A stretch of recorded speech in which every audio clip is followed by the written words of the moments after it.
Six Gun Productions. New media, new rules.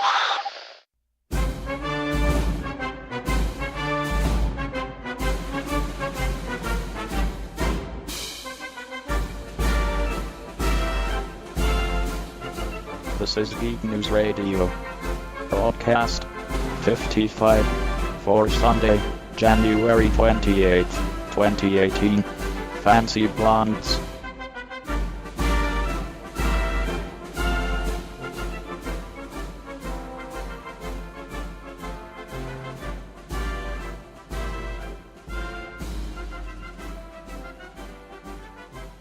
You're listening to Geek News Radio, episode 55. I'm Dave in Birmingham. I'm Mike in Copenhagen. I'm Fab in Hamburg. Mike, you're in a different place every time we talk to you. It's great. I know. I'm like jumping Jack Flash, travel across the world. Are you like in a hotel room? I'm in my dad's flat, so I have all the creature comforts, you know. Yep. Access to his whiskey collection and Oh, great. life's good, you know. You'll have to thank your dad from Geek News Radio because, you know, for the whiskey collection, everything. So I guess you're drinking whiskey, right? I am having a Connemara, which great. incidentally I gave to him. So I'm a bit cheeky actually drinking it. I think he told me that was okay. So, yeah. Awesome. I have a Magnus cider because I'm uninspired. I've got a Flensburger Pilsner, but I'm inspired. Not the normal Flensburger. The Flensburger Edles Helles, which means fancy light or fancy, not light. What's the opposite of dark in beer? Bright? Nah, in beer, like, you know. White? Fancy white? Yeah, it's like it's not light as in less alcohol. It's more like it's blonde, right? Right. Okay. Oh, Fab and the fancy blondes. Ooh. Yeah, fancy blondes. Yeah. I think this. I'm starting to like this more than the original. I think this is better. And people from Flensburg been telling me this as well. It's hard to get. It's hard to get outside of Flensburg, but since Hamburg's very close, they have it in my local Edeka, so that's good. How are you guys? I'm doing very well, Fab. Yep, hanging in there. Long day of work, but then again, since I'm away, then you can kind of just kick back. And then there's this wonderful podcast. Oh, that's great. Yeah, I'm looking forward to this as well. Actually, I had a very long day at work as well. You know, we are still melting down from Meltdown Inspector.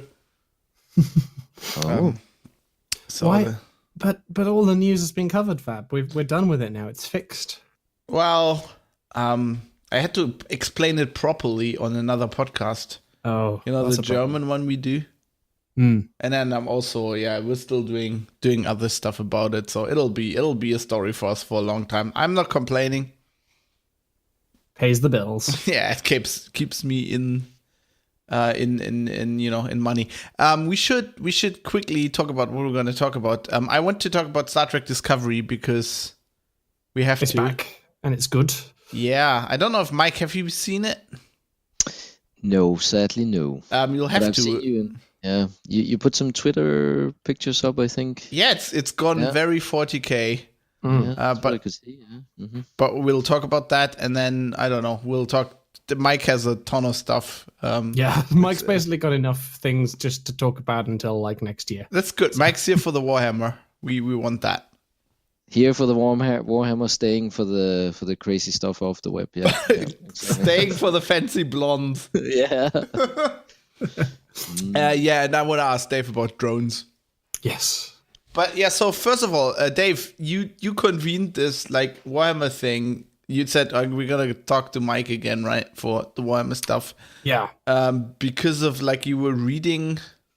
Yeah, because I have read since the last time we had the chat.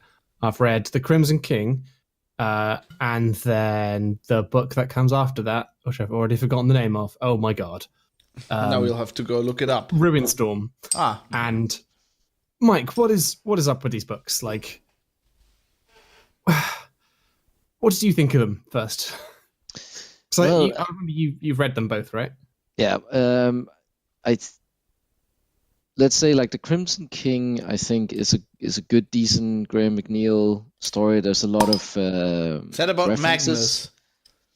Exactly. It's so not the Crimson King from the Dark Tower series, I take it. No, it's not the band King Well, Crimson. the band's actually named after the Dark Tower series, I think. Book. Yeah. Anyway, sorry. And obviously, like, there's a lot of connections to previous stories that Graham McNeil has done, and a lot of nods here and there, and it sort of moves the story along nicely. I think it's not overwhelming in any sense of the word. I felt very underwhelmed by the whole thing of like, oh, cool, like trying. Magnus is a little bit dying because he got messed up by Lehman Ross, and they sort of go on an adventure to sort of put him back together a bit. Oh, so this is like sorry, this is like 40K time frame? No. Yeah, so it's there's time travel. There's time travel. God. As is But it's a Horus Heresy book, right? Yeah. With time travel. Okay. Yeah. There was one nice bit where they go back. At least this is what I think happened. There was one nice bit where some Thousand Sons time traveled back to 1,000 Suns. The book. Yeah, exactly. And then like the bit from that happened, and I was like, oh, I get that reference. But that was like the only bit that I felt was like super good. And I remember reading 1,000 Suns and going, this is a weird section. I do not get this section at all, and it really perplexed me. So what exactly? Which section? When the human remembrances and sort of people, the Thousand Sons got kicking about because they're a little bit psychic. There's like the lady who can touch things and remember, like, know what happened to the objects. Okay. They're like at some sort of archaeological dig, and some Thousand Sons turn up. Oh yeah. They make they ask their names, and there's Araman that's like, oh, do you know where that name comes from? The guy's like, no, I've got no idea. And he's like, scrub. That bit is actually Thousand Sons from the future who come back in time because they have to find a shard of Magnus's consciousness. Oh, so you think that was preconceived, and it's weird because they were already seeding this? Back then? No, it's not. It's not weird. It's just it took a long time for the payout, right? So Graham McNeil, he is the master of. So you're saying he knew that when he wrote that? Yeah. Okay. Well, totally. When he wrote that, I'm sure that he had a tag somewhere going. Must remember when we do the thing with Magnus where he splintered after being after breaking his back over Lehman Ross's knee. So he must have known that years ago, right?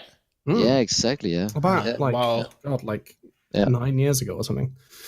So I doff my cap to Mr. McNeil because he does this all the time in his books, and he has all these little tidbits and breadcrumbs that if you really read all of his books, you'll see the little nods to previous stories, things that are connected, people that Dave's googling googling it as we speak. Yeah, Heresy era, like the Iron Warriors. Some of them will show up in 40K sort of timelines because they come out of the eye, and and stuff like that. And it's really, there's a lot of stuff to find there if you really really want to. Some of it gets a little bit esoteric, I think. If you're sort of between a casual fan and sort of nerd, it becomes a bit hard to keep track of it all, but it is really well done. So I kind of felt like this, and then also Ruinstorm had a lot of like weird stuff dealing with the warp and psychic bullshit that I just didn't have time for. Like I was I get it. I get that they're all psychers, and that's kind of the point. But also, I was like, nothing's really happening concrete right now. I think we talked about this. I think in the previous 40K podcast, where David Annandale really had a difficult job here because he had to get them through the Ruinstorm and sort of finish the Imperium Secundus arc. Yeah, so like the idea of this is at the end of one of the other books, Imperium Secundus, so Guilliman, Sanguinius, and the Lion realized that the Emperor's still alive, and everything they've been doing has been heresy, basically. And they're very keen to be like, oh, what we did was a sin and it was wrong. And I'm like, that doesn't make any sense at all, because it was the right thing to do given the ultramarine-ness of like theoretical, the Emperor's dead, practical, make a new Imperium. It makes complete sense, yet they're all like, oh, I regret this really quite sensible decision. I don't know, it felt really weird and kind of forced that they were suddenly all like moaning about it. But you have to remember they're kids, right? It's because they're ultramarines. Yeah, they can't get to their dad. They've just realized that they've made a massive fuck up. They've completely smashed the house to pieces, and the dad's gonna, I don't know, talk to them at some point. And like, I never really felt like that was like. Sure, they like founded a second Imperium, but it's only because they were like, well, we're the only ones left. I guess we have to carry on. Like, is the far more pragmatic thing that is like very ultramarine-y, and Sanguinius is kind of like born to kind of rule, and the Lion, I guess, was there. I just always felt like it's kind of like the rational thing to do, and like this is the kind of like, this is where things start to get a bit weird and everyone starts acting irrationally, much like in 40k. But I felt like it happened really quickly. They were suddenly like, oh, the Emperor's alive, and that negates all the good work we have done keeping people safe and fighting the traitors. Like, well, I don't know. I mean, just imagine, like they think Caesar's dead, like in Roman times, and some guy and like the Romans vote, and some guy goes, okay, I'm the new emperor. Yeah. And then you figure out like Caesar was just lost like somewhere, and he turns up and comes just over like, the mountain. okay, cool. He's not No, lost. it's Roman times. You'd be like, he's gonna chop my knobs. Yeah, he's gonna chop my knobs. Nuts off. I mean, given the kind of the way they write like Gilliman all the time to be like always acting rationally and thinking about stuff, like it immediately like jumping to like this was heresy seems very irrational. Like, well, isn't that very logical? Like, it's no, think about it. It's think about it. Very, very logical binary, right? As long as the Emperor is dead, it's not heresy, and it's great. But as soon as you figure out he's alive, it is heresy, and you've done because immediately wrong. You're then jumping to like weird like religious terms that were very opposite the imperial truth. So calling something heresy is kind of like being heresy, because it's like, well, we don't deal with sin and heresy because we believe in the imperial truth. Do you think? Okay, very deep. Okay, we're going deep cuts after 12 minutes into the show. Do you think that the Primarchs and that Guilliman believes this imperial truth bullshit? Like, they're clearly more aware of like demons and shit, but they're still kind of behind the whole like ethos of keeping the Imperium alive and well. True, but the Emperor says he's just a man, right? And the Primarchs, I guess, no, that's not the case. And also remember, guys, these Primarchs have seen 3 Primarchs being censured. The 2 lost ones and Logar, right? So they know that their dad probably cares for them in some way or shape, but he wants them to do the right thing all the time. And if they don't, they get slapped, right? Yeah, and to be honest, what I'm arguing is that what they did was the right thing, given all the information they had. But to be honest, what Logar did was the right thing as well. It was just not politically correct. Mm-hmm. I mean, Logar, he converted all these planets, and he did all he did exactly what the Emperor wanted, except the times. No, exactly. Yeah, it had, but the PR was bad, Yeah, and the Emperor massively slapped him down because of that. Yeah, I don't know. I just thought it was a bit weird. He didn't look at what Logar actually did. Nice. Well, I'm not gonna say nicely, but it does explain where the Ultramarines and co are during the Siege of Terra. Not in any satisfying kind of way, I thought. So they have to there's like this thing where all of the Primarchs are getting tempted by chaos. Guilliman gets these anathema weapons. Yeah, and he's like, oh, do I use them? Do I not? That's his temptation. the angel gets his temptation as like he could like fall to Chaos Undivided and become the new emperor. And then the lions, I guess, probably happened. What was his temptation? Oh, his temptation was that he could have blown up a planet. He could have blown up a planet and killed his brothers. But also to Shula, the... Oh, yeah, he's constantly using a demon to help him through the warp, which is, a constant thing through the last couple of books. Yeah. And then there's this whole thing of, like, they're gonna break through the Ruin Storm by jumping through some really weird hoops of, like, well, we've got to go here and do this thing. And then there's like a star fort that's the size of a solar system, which I thought was the single stupidest thing in all of the Horus Heresy. Oh, we'll come to Star Trek Discovery in a minute. But it was just like... Which picked this up nicely. This is bad even for 40k, where you sort of have to suspend your disbelief, but you're like, nah, this isn't right. I get that it's like a... It's like metaphysical, Dave. It's a weird... Yeah, but it's a weird... Dave's like, where's all the space dust? This doesn't make... a bit naff. And then they have to go to Davin... and then again, and there's this thing called the Necrosphere, and there's like a fleet of like destroyed ships that have been possessed by... I don't know, it just felt like a... If you've seen Gravity, Nope. where Sandra Bullock is like surviving terrible thing after terrible thing, and at some point it's just like, this was one thing too far, and then more things happen. Like, you're like, oh my god, what even is this? Like, I just felt like it just went on and on. And I felt like they kind of sort of got to the... Not necessarily got to the point a bit quicker, but it felt like they were jumping through too many hoops, and I don't know, it was a bit... So do you guys think it's weird that they have like... they came up with the Ruin Storm like in 30k, right? Mm-hmm. And then they have like at kind of the same time, like IRL, our time, they have like the Malatrix Maledictum or whatever it's called. Cicatrix Maleficarum. That thing. Yeah.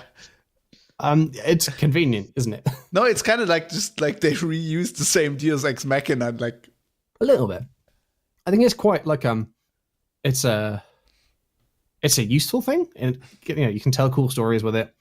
Like, but I just feel like the way in which they were going to break through the Ruin Storm felt like really arbitrary, more so than other plot devices. It felt like a very much just as planned, like, and then we'll go here and the demon will tell us the thing, and then we'll go to this other place, and then we go to this other place. Finally, we've broken through the Ruin Storm, but like, of course, like, now we're in normal land. We still can't jump far enough, and like, it's a bit weird. Sounds like an MMO quest. I found it all a vehicle for really getting the point that Sanguinius actually at this point knows he's gonna die. Yes. And that is sort of it's setting up some kind of pathos for the final sort of leg of the 30k arc, where obviously we know he dies at the hands of Horus, but there will be some substance to him walking into that with open eyes. So why does he know? Well, that's the whole... Spoilers. He's always got like some foresight powers. He's a bit like Conrad Kurz, but less nihilistic, in that he can always kind of like vaguely tell bits of the future, but over the course of like the heresy, it becomes more clear that he sees more of the future, and then realizes that he's going to face down Horus, and then like Horus is going to stab him and he'll die. And that was part of his temptation, is that like if he gives into Chaos would help him, or Chaos Undivided would help him beat Horus in the fight, and then he'd be rewarded by the Emperor. And then there's this sort of like hint that the Emperor would like ascend or something, like leave, and then leave Sanguinius in his place to rule, which I guess was kind of like always the plan. Like, that's why he's an angel, I feel. But but he obviously doesn't fall to that, because we know what happened. The first plan was that Horus was gonna take over, right? Well, I don't think so. I think the plan was that Horus would like lead the armies, but Sanguinius would be the statesman. He'd be the person sitting on a throne. Yeah, because the Emperor wanted to basically get into the webway and kind of be rid of the warp trouble, wasn't it? Yeah, but exactly. I always took it like, I haven't read the later Horus Heresy books, right? So from the early books, I always took it like, I always thought that like Horus was going to take over, and that Gilliman was going to lead the armies. I mean, he's the perfect tactician. Yeah, because like they rather than like making him like the perfect tactician, they make him like the civilization builder. I'd say the focus has kind of shifted since the Imperium Secunda stuff happened. In that, like, he's a really good tactician, and he's trying to like limit, just be good on the battlefield, but he also builds and maintains empires. So he like does laws and builds civic stuff. He's the civic lord, definitely. Yeah, there's a lot of focus of like him making sure Ultramar's pretty good. There's no hint the Emperor dropped, right? That Sanguinius is going to be successor. Like, I mean, the whole fucking thing started because everybody was pissed off that he named Horus War Master. Yeah, War Master, not Emperor. Well, yeah, but like the first of equals, right? Like, he picked one Primarch out of all the Primarchs and Very elevated different him. Context though, because it was that he would name Horus as his successor to lead the crusade, so he could bugger off and do stuff. But once the crusade is over, he'd be like, right, okay. Yeah, but you'd think like if he dies, like if he falls and breaks his neck or whatever the Emperor would do to just like accidentally die, you'd think that everybody would go, well, he named Horus as like this guy who's.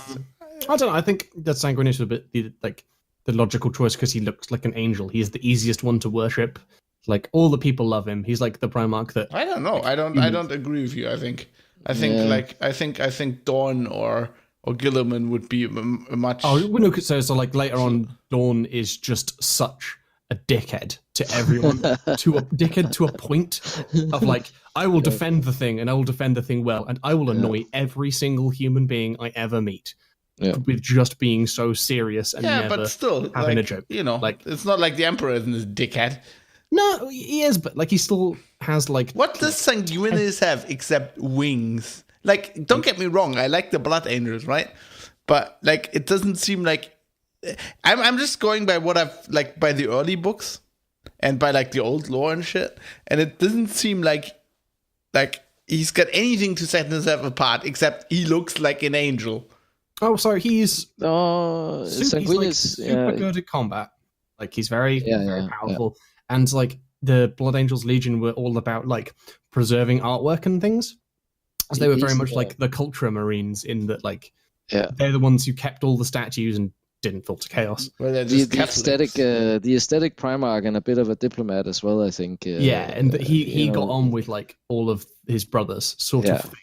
More like, because other Primarchs have rivalries, but like he gets on with pretty much everyone, even like Conrad Kurz, to a slight degree. With what he does to Conrad Kurz is pretty badass though. That was like maybe the coolest bit in the book. Because Conrad also sees the future, but like sees it more clearly. So Conrad Kurz is like, oh, you're not going to kill me because I know that it's just like a human assassin kills me. It's not the Emperor. And Sanguinius is like, all right, fair play. So he like puts him in a stasis chamber, like coffin stasis thing, and just fires him into space. Be like, see you in 10,000 years, bro. Yeah. Which is just like, oh, you prick. Yeah. But like just before that, he just like gives him the littlest bit of hope, because there's this whole like, because they've got the line has Kurz because he was on McCrag. Not McCrag. Is it McCrag? Yeah. He's going through bits of doubt, like, because there's this whole thing about like Sanguinius thinking maybe he could change the future. So like just before he puts him in the casket to put into space, he like gives him this like slight hint of hope that maybe the future will be different, and then just pushes him in and then ejects him out of the spaceship. It's like, oh, you bellend. Where's Kurz in 40k? I can't remember. Kurz is dead in 40k. Yeah, he's dead. Yeah. He does reunite with his Legion, but he's still emo as fuck. Because he knows he gets murdered and there's no point in anything. So eventually the Imperium sends an assassin.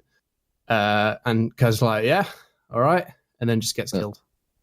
Because he knows he gets killed, so he doesn't really put up a fight at all. So he's dead. And the Kurz is emo. God, yeah. I always thought that was more the Dark Angels thing. No, No. they're just heretics. They are just like every book. It's like, oh, maybe not all of them, but like, oh my god, like they have flaws. Flirt with the dark. Which is weird. Like I don't get that. I think that is like a new thing. Like, you know. Yeah, they always had secrets, but now it's kind of like but like they have flaws. Like the Dark Angels have fucking flaws, you know. But they don't have like Angels, the traitor thing, you know. But like in 40k, they have flaws like hell just because their Primarch died. I mean, what the fuck? So, like the way I kind of like always see it is that like the Dark Angels are like the Eisenhorn of Space Marine legions. In the Eisenhorn kind of like is on the side of good probably, but he ends up using lots of quite heretical things to achieve the goals, and the Dark Angels kind of do the same thing. Like they sort of consult with demons occasionally, and they kill other Space Marine legions or chapters because they saw too much. But ultimately, they're sort of vaguely fighting for the right idea, just like the end justify the means kind of thing, as opposed to like Ravener, who would be, I don't know, probably the Ultramarines goody two shoes kind of. Well, I always thought them to be like, you know, whereas the Blood Angels are Catholics, right? They're like classical Catholics. That's where the whole but like one of the big things of theirs is like, you know, as you said, the art preserving and that. They're like Catholics. No. Then that wouldn't make them Catholics. I think you're thinking more like Renaissance. I'm thinking. No, I was thinking there were like when you see the Blood Angels and the Dark Angels, right? The Blood Angels are like the Western Catholics, and the Dark Angels are like Byzantine. Like they always struck me like they do stuff because they're kind of like on this. They do stuff because they've always done this, and in some cases they don't know. Like, you know, like I always thought the whole Dark Angel thing is like we keep all this stuff secret, right, from our own people. And I always thought it was very interesting if it's like, what if like some of the stuff they don't even know, like in 40k, it's like, have they kept it so secret and like the wrong guy died that just nobody knows anymore? You know what I mean? Yeah. And they just uphold this shit and believe they're on the right side, but like often they aren't because they're just wrong. But they have this thing where they feel like they have to be penitent, you know, and sort of repent, and that's the Catholic thing I can see. I think Blood Angels have been described more as sort of, you know, Venetian Renaissance nobles, you know, that they're good at a lot of stuff, and they have this aesthetic, and everything is, you know, a bit clean and sort of. But they also have a very strong penitent thing, you know, like they feel really bad. Dark sides, they feel really bad about their flaws. That's the whole thing about like the Death Company. Like if you read the you know, the omnibus stuff, I love those books. Who was it? Jim Swallow? Jim Swallow. Yeah, they're great. And he goes into a lot of the stuff, how they actually, they kill themselves in the Death Company because they feel bad about what's happening to them. You know? Yeah, but I think there was a switch where it used to be this just vampire flaw where you know they had a dark side where they turned into vampires, but now. At a certain point, I think the canon was changed a bit to being that they kept reliving the death throes of Sanguinius in their Black Rage, and then they also have the vampiric flaw. Yeah. But I know what you mean. So if you've been with Blood Angels since the beginning, I can see why you would have that impression of them. But I think they're pushed a bit more as you know.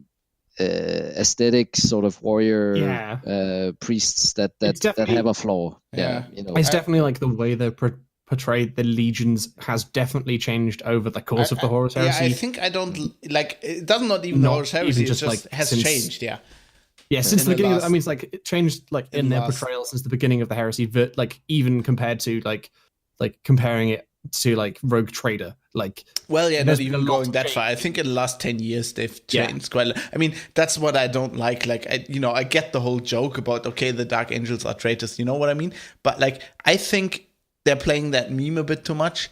I think it's actually less interesting if they're just traitors because then they're just chaos.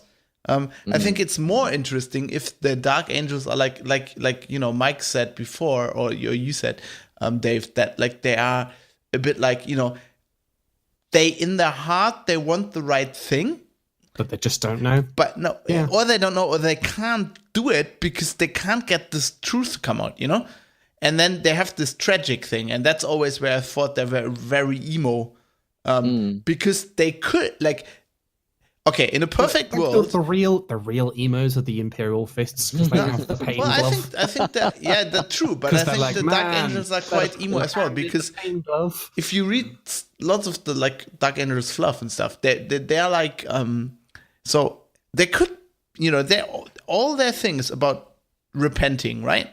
But they're not repenting. They're not doing this correctly. What in a perfect world they could go and okay, we did this one mistake 10,000 years ago, and we've done all this good stuff since. So forgive us.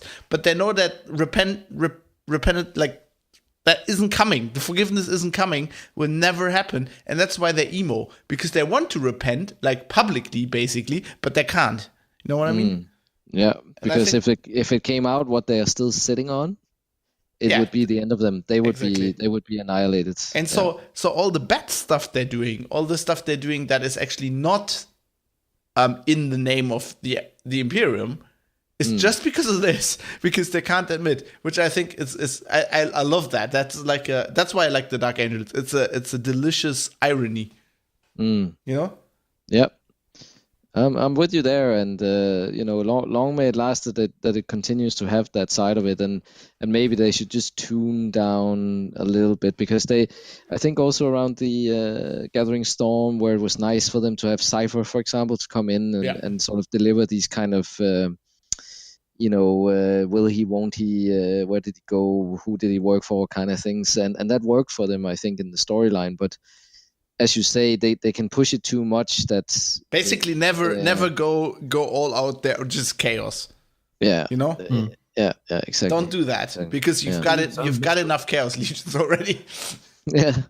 Oh my god. I'd rather like to know what happened to the 2 other Primarchs. I'm coming around to man, that's fine. That's fine at this point. I'm just okay with them. But I'd like to see them Kylo Ren it a bit, so you get all the good. They get all the good legions, vaguely being tempted by chaos. You get the Dark Angels being tempted by all that shit. Get the Blood Angels being a bit corny. Do we ever get the World Eaters feeling a bit emperor-y? Getting tempted towards the light side. Do we build an empire to join the Ultramarines and just build shit? Do we ever see the other thing, or is it just man? You have Angron playing with Lego. You get caught playing. That's a really bad example. Building walls. It would be God, who would it even be? I don't think there is a story of a Traitor chapter or Traitor Marines actually going back. No, I don't think there is. I think you can't, right? That's the whole. Because either Chaos or the Imperium wouldn't allow you to come back from that. You'd basically be chased by both sides, right? Yeah, maybe, I also think isn't right. the way they describe Chaos, especially in the Horus Heresy, in the early books, with Darwin and that, it's always you can't go back, right? There's lots of things where these Primarchs or Marines who've gone over to Chaos would kind of it's what would happen if I went back, and then it's they own it's like the devil owns your soul, It's but actually one legion, the Alpha Legion. Yeah, the Alpha Legion. Yeah, you could go to the Alpha Legion because they play for themselves. But their whole deal is that we don't know, right? Well, they're the only black hole in that, where you could conceivably say that you still don't know exactly who they're playing for. I know they're in the storyline, they're sort of getting close to having the Cabal sort of eliminated, and Chaos is pretty much the guiding light for them. But still, I think there is a slight sort of, you never know with them, right? So my idea was always we were talking about the 2 missing Primarchs, right? I've for years I've whenever I read Alfaris and Omegon, I'm like, what if those two are like the missing Primarchs? Oh, you haven't read Praetorian of Dawn then? No, I haven't. Or Praetorian of the Emperor. Yeah, sorry. I got that. That theory does not work after that book. Okay, why? Spoilers? It's too big of a spoiler. I won't give that away. That's just Yeah, because I don't want to read all these books. I've got no time. do it, fam. So this is the thing. I didn't read Crimson King or Ruinstorm. I got them on Audible. I can't. Yeah, Just because, like, I do not have the time to like sit around reading like actual, like they're still kind of trash. Like they're pulp fiction, aren't they? They're like kind of throwaway sci-fi things. When I'm kind of reading books, I want to like read like big epic, like not big epic things, but like other things that are slightly more serious. So like on the bus to work or whatever, like listening to them is quite good. Yeah, but Dave, like, I sit like in the like train. If you have Audible, then do one a month. No, I sit like in the train and I sit like in the subway and I might as well read the books. See, my problem is, right? If I'm sitting there and usually I'll listen to music and I read the book, right? I can do that. But I can't listen to an audiobook because my eyes will just look at stuff, right? And I'll just zone out. Like I've tried this and I listen to an audiobook and I can listen to maybe 2-3 minutes, like when I'm at home, right? When I'm totally relaxed and I'm at home and it's the weekend, I can listen to audiobooks. But then I might as well read. When I'm like going to work, coming from work, and I'm a bit stressed or whatever, and I'm had stuff going on, my mind will just wander, and I'll think about like Spectre and Meltdown, and I'm like, oh shit, I didn't like got 20 minutes of the plot, and I need to rewind. I just can't do it. I don't know. Okay, I can recommend doing it while painting. Painting's good. Painting figurines. Then because you're focusing on something, but it's very, it's sort of flow-like. It's not a wordy thing. I'll just look at like basically I need like a white Kindle page or something I can look at because I'll be looking at like people in the train, right? Oh man, I just like close my eyes.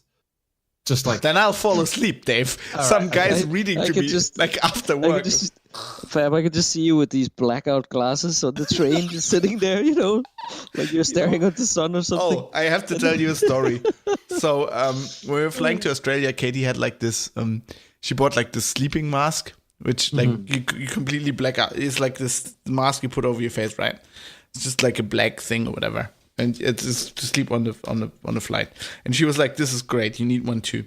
So at some point we were like in a random supermarket in Australia, right? And we bought something else, and I see these. I think they're for kids, They're like to put the same thing to put over your eyes, like this blind, But it's like a very cute fox face. Yeah. And I love foxes. So I bought this and I love it. And I've been like Katie was like, I was sleeping like on the flight back, right? And Katie, like, I wake up and Katie's like, that like people that've been walking through the aisle, like this big A380, right? They've been like pointing at your thing.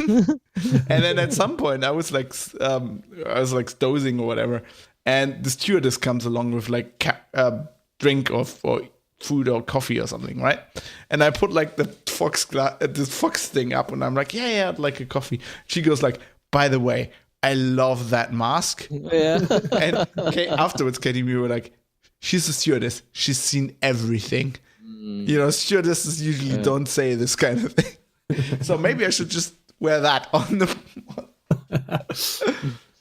Yeah, I don't know. Right. Before we get into more 40k, let's talk about what I was wasting my time on, what I've been reading. Yes, I've also been wasting my time on. Wait, this is the reading. Sorry. No, let's do the reading first. We'll do discovery later. But I started to read the Witcher stories. Yeah, which I've always heard quite good things about those. They're kind of like 40k, as you said, like pulp fiction throwaway stuff. So yeah. Yeah, I do. I thought, well, I haven't played the games, right? I own all the games, but this is like one of the big RPGs where you read like time to sit down or whatever. You need to be in the right frame of mind. It's the exact kind of RPG that I get the fear that I'm going to miss something, so I never play it. Big town, fear of big town, yeah. Big town RPGs, can't handle them. So I have them on list. I have them bought. I own them for quite a while. I've just always had other games kicking around. but I really want to play on them really soon. And I thought, I might as well just start reading the stories, right? And so I read the first, so I read them in the, you know me, I do research on Wikipedia and whatever. So I'm currently reading, so the first short collection according to the stuff I read is it's called The Last Wish. Mm-hmm. And it's, you open the book, it starts with a sex scene. And I'm sounds about right. I'm down with this. So it's completely okay, he hunts monsters, right?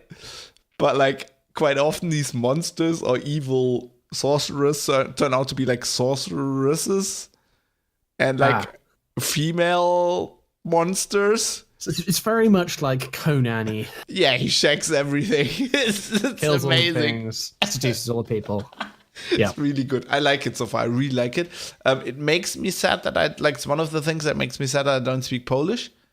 Yeah, because they're originally in Polish in the translations, and apparently it's still an ongoing series, right? He's writing them from time. And I think they get published in Polish first and then translated. Yeah. I see people on Twitter moaning that man, the new book's out in Polish, but I don't read Polish. So the guy who writes it, his name's Srebkowski, I think.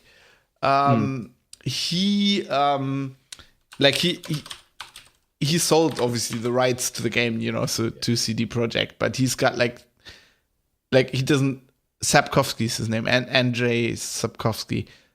He doesn't care about video games. Yeah, he's got nothing to do with the games at all, really, has he? No. So, but much like Tom Clancy, but still, had with all the Tom Clancy games. I'm reading the stories, and I'm no wonder they made a video game out of this Mm. badass, sullen, white-haired, scarred dude. Shacks everybody, kills monsters. So is the main character still Geralt then? Yeah, Geralt of Rivia. It's the same guy. Is very close to the game. I mean, the whole so the thing is it's established, I think, in the first story that he has two swords that he wears on his back that nobody one wears. One is iron and one is silver. Yeah, that nobody wears on his back. So it's one sword for the people and one sword for the monsters, right? But having two swords that you wear on your back is so video gamey. I don't know when I think he wrote this first story in the 80s. Wow, and really? He had nothing to do with video games. It's just in the mid 80s, yeah. So it's just this is so video gamey. It's amazing. It's really cool. In hindsight, it's amazing. I'm just seeing, by the way, that they have a Netflix adaptation. Oh, really? They apparently just completed a pilot script. This says here 3 hours ago. Nice. So cool. It says Netflix's The Witcher could be the next Game of Thrones. Thinking of Netflix things I'm super excited for, on February 2nd, I think, there's Altered Carbon coming out, which is a cyberpunk dystopian Netflix original thing based on a book of the same name. Okay. And it's quite good. Seen posters, saw the trailer. It basically looks like a Ghost in the Shell. So basically, American. Okay, I'll have a look out for that. So basically, I just need to grow my hair long, and I can do Witcher cosplay. Grow more grey. Well, I'm grey. By the time if I grow it long now, but his hair's literally white. Well, by the time my hair is as long as his, it'll be literally white as well. Yeah, I'd always it's kind of the same ilk as the Metro books, Metro 20. Yeah, because it's Slavic Polish. Yeah, I'd quite like to give those a go because I want to play those games, but they're just jump scary, and I'm a baby. So. The books are on those books are on my list too as well. What I found really, really interesting, which I actually had to look up. So I thought, well, this is going to be very Slav culturally influenced, Slavic countries, that kind of stuff. And it's just it's weird because there's all these names and they're all these Welsh names and Gaelic. So yeah, there are lots of. There's a surprising amount of Welsh people in the games. Yeah, so I thought... Which I found really, really funny. Well, I thought... Okay, so I actually researched this because I thought, well, this must have been Polish influences that they kind of... Welsh-ified. Switched to a UK equivalent for the English stuff. Which doesn't actually make very much sense because CD Projekt Red are also... But they haven't. So apparently he was very influenced by the Gaelic, Scots and Irish Gaelic culture. There's there's a whole nation called Skellige. They're the bit the island kingdom. Yeah. I really interesting. Yeah, I'd like to give. It's on the list of things I would like to reach because people say like I just don't. I get the big town fear from The Witcher 3, and I played enough of The Witcher 2 that just to be like I finished Act 1, and that felt like a good story arc that I enjoyed, so I stopped before going to Act 2 and 3. But yeah, I'd like to give the books a go because like how long are they? Because well, it's the short. I'm reading the first one right now. It's a short story collection. Mm-hmm. It's like 200 pages. But they're like short stories, so they're really manageable. And they're like, they're not like as lore heavy as something like 40K would be. Yeah. With still like the fight sequences, and they're very an easy read, I'd say. They're a bit silly in places, they're a bit Conan-y, as you said. But I kind of like that. I read like so many like Stalin biographies and shit like that I'm like, and even I like lore and the whole 40K lore, there's so much to remember when you read Horus Heresy stuff. And this is like, okay, it's just a guy with 2 swords who goes around and kills monsters for money. And then he shags people. I bet they escalate it though. That's the way they get you into these series.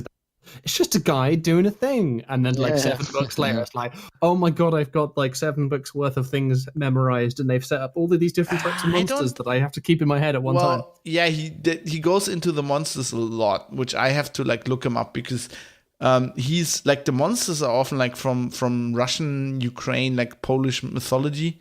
So there's like I had no idea what a Striga was until I read this book. This sounds good. Like I feel like this is a kind of like if I become an expert in sort of Russian like cryptobiology, I'll well that's the thing, isn't it? Yeah, it is. This is amazing to me that you know what that is. I'm super man, right? So I love listening to. There are 2 podcasts. One is called Last Podcast on the Left, and one is for the love of me, I can't remember the name of it. But basically, and there's a couple of other short story podcasts that are all about like creepy shit and like monsters and things. It's like the history of like this monster. I'm super into those because it's absolute bollocks. I don't know how much you will know of this. I mean, Mike might. So the thing I figured out, like the thing I've learned from this, is like a lot of this stuff. Like I don't remember the name, like Striga or whatever, right? But it is vaguely familiar to me. Mm-hmm. So I looked this up, and it seems like in mainland Europe, the folklore is basically the same everywhere. It's just different names. Right, so like all the gnomes and the little things, I bet like the Danish things, they have different names, but they're probably the same as the German stuff. Yeah, we have the Nissa, which is more around Christmas time, but basically that you have, a little elf living in your house. Oh yeah, we have those too. Yeah. You have to please them by putting it. You have to make sure they're happy, or they'll play tricks on you. And stuff like that. So I think in the UK it's probably somehow the Gaelic and whatever is like a different the leprechauns, different traditions. But like this is all very similar. So he also like Sapkowski plays with a lot of like Brothers Grimm references, which is obviously, I always thought very German, but I've since learned that like the Brothers Grimm, which were written during a time when, like in Prussian Germany, they were basically Prussian propaganda. Right. So back then, parts of Poland and stuff used to belong to like Germany. Okay. And so apparently the Brothers Grimm took a lot of folklore from like Slav countries. Mm-hmm. And other countries and made them like German. So a lot of that stuff is actually not German folk tradition. It's like other stuff. But because everybody in Germany has been growing up with this stuff, you'd think it's German. By the way, I'm going to do something really bad, but I'm going to link to an Express article on The Witcher. But you'll have to look at the pictures. So this is about the Netflix story, right? Yeah. And apparently there was like a movie, a 2001 film. Wow. And just look at the screenshot. It looks horrible. But the thing is, like they have a picture from the guy who played Geralt there. And like the new guy, who looks a bit like Chris Hemsworth. Like a cheap Chris Hemsworth. Yeah, the Polish actor, Mikhail Zabrowski, looks too clean shaven. Well, go further down, and you see. I think the other guy is the guy from I don't know. Maybe it's the same guy. He looks more beardy. He still doesn't look old enough. I guess because I'm thinking of Witcher 3, where he is older in The Witcher 3. But he just doesn't look. In the lower picture, he looks like Chris Hemsworth, like that actor, right? Like cheap Chris Hemsworth. He's not wrinkly. Like Geralt has wrinkles. Well, the thing is, but aside from that, you can basically get any guy, have his hair grown long and then bleach it white. Yeah. And you have Geralt. Even I could, Mike could amazingly pull this off. Not enough wrinkles. Not chiseled enough either. Gotta be chiseled. Well, the wrinkles and the scars you can put in. By the way, I've learned. You know how old Geralt is in The Witcher 3? Like really old, right? Yeah, 100 years. Yeah. But in the stories, I didn't know this because his hair's been gray since he was 15 or something.